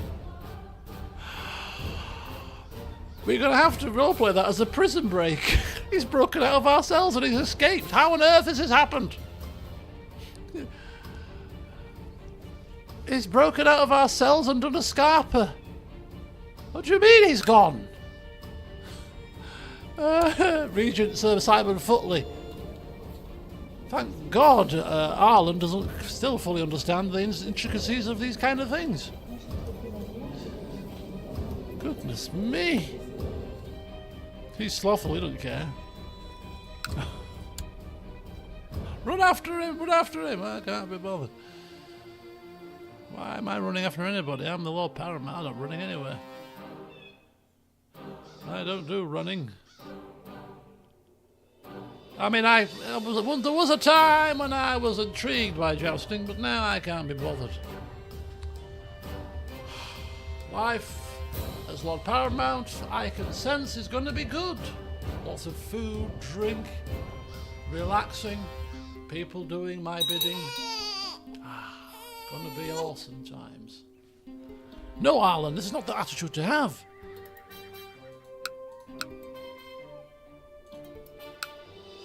Oh, Arlan, don't turn out bad. It's gonna turn out a bad ruler. Your father was hell bent on you becoming great. Your mother died stressed because she couldn't bear from your father's loss, and she tried to bring you up well, but it wasn't going well, and she ended up stressed and died. Your personal tutor. Well, we have to question Sir Kevin's Rivers out of all this, because what was he doing? He was the devil on the shoulder, and he didn't teach him a damn thing. Did he? Not a single childhood trait was gained whilst under Sir Kevin's tutelage. Maybe Sir Kevin wasn't quite though he was cracked up to be after all. Oh, and now he's slothful. Come on, Sir Davin, kick his backside, will you?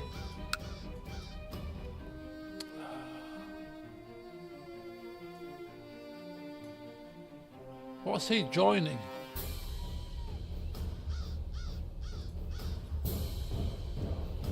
Lord Robert for the Stormlands? I don't think so, Lord Robert. Get yourself sorted, sir. Yes. That's right. Step aside. Don't do it again.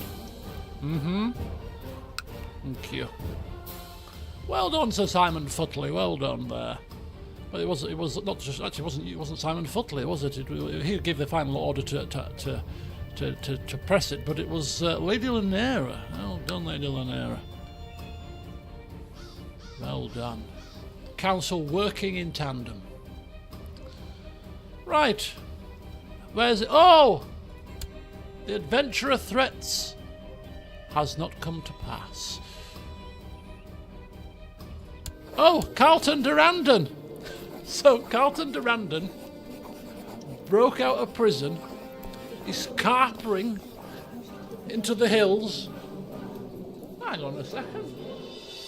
A prisoner running over the hills there. It is. After him. Come on, release the hounds. Go, go, go, go. Off we go, herring after the prisoner. He's running like the clappers here. Come on. I mean, he's a bit overweight, bless him.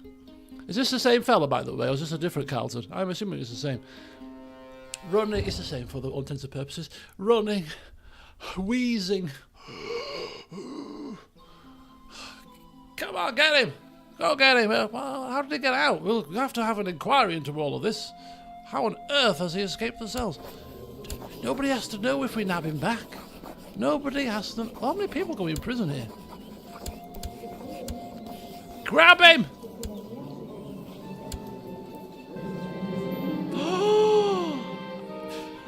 He's gone. He outran the hounds, the horses, the men. An overweight man made it out of ourselves and into the sunset. I don't believe it. Flipping hell. Oh, no. Oh, this is bad news. Bad news. His son is in prison, though. Oh, his son. Oh, he's gone. His son might be in that prison. There's a whole host of bloody Durandons. They're all Durandons, aren't they? Actually, they're not all Durandons. Durandon. No. Durandon? Yes. Ah. Execution. By hand. Oh. Sorry about that. Oh, well. Unfortunately, you're not as slippery as an eel as your father, are you? Oh, well. Right. Well, there we go. On that note, on that cheery note, I think we'll have to end the session here. So, yes, an interesting one. We had, that was our first defeat in combat, right? Was that our first defeat in combat? As in a clash of two major armies? I don't recall losing an army battle this playthrough. Could be wrong, but it doesn't happen often. But yeah, we suffered defeat.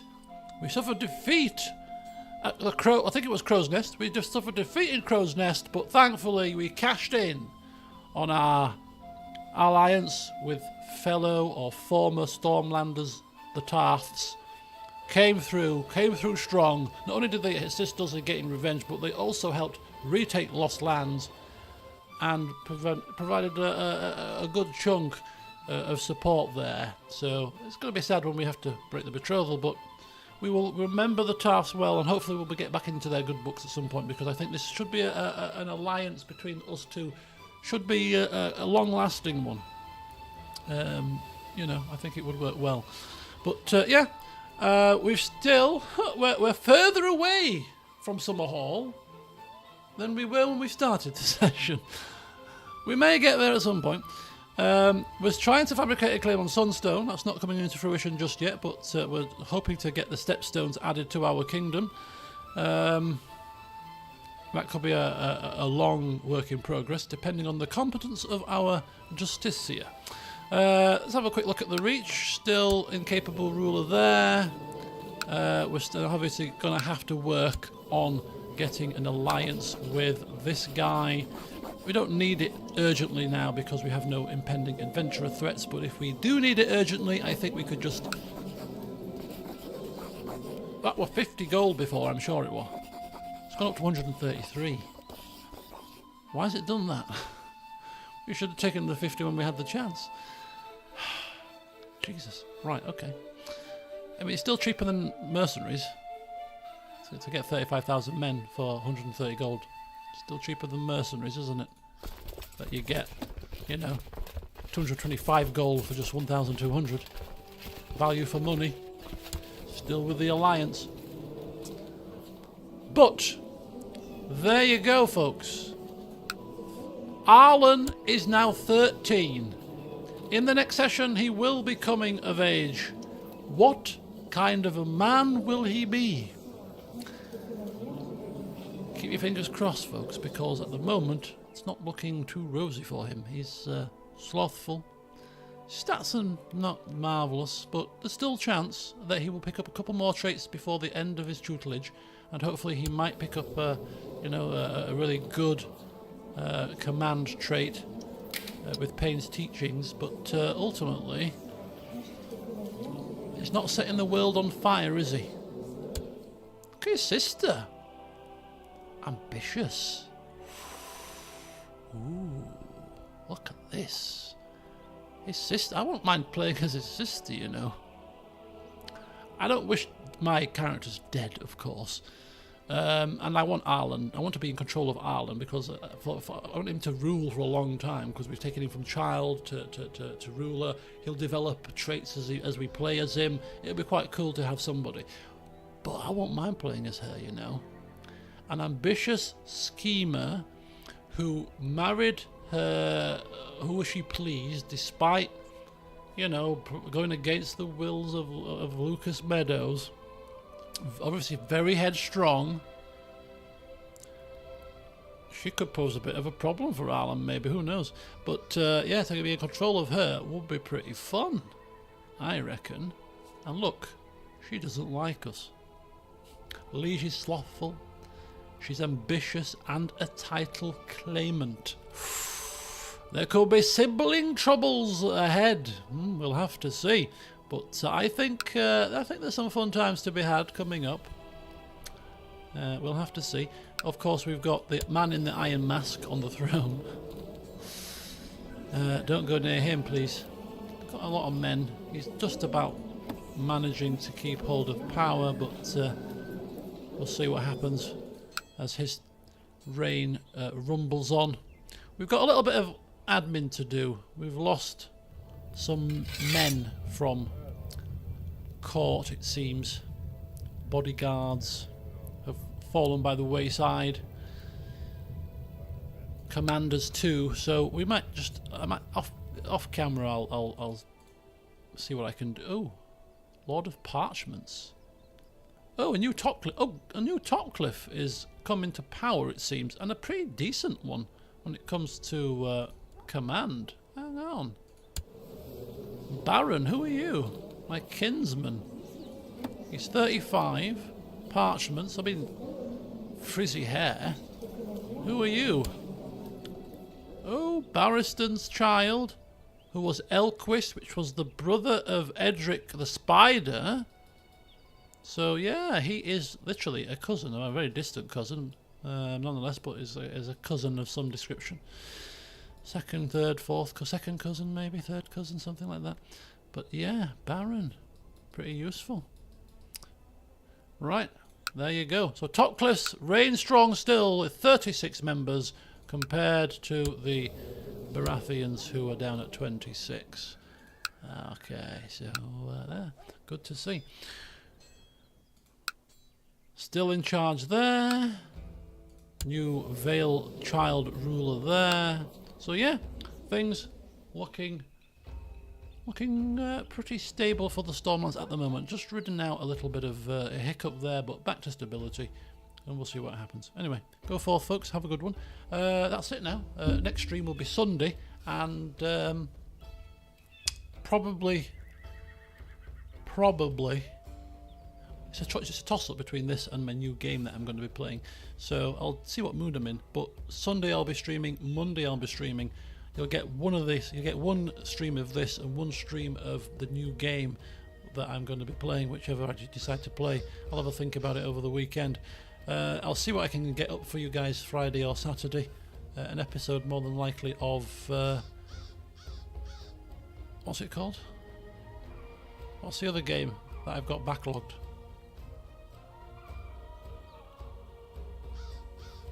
What's it called? That's the one, Suzerain. I can't remember the name of the game. I'm thinking Swordland Reesia. What's it called? Suzerain. Yes, Suzerain. I've obviously got video saved of Suzerain, so I'll probably get a couple of episodes of Suzerain up.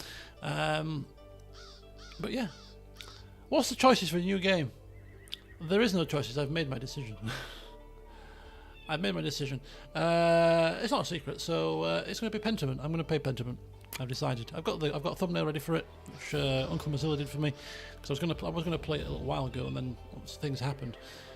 So it's just nice little length to play. It's something that's different.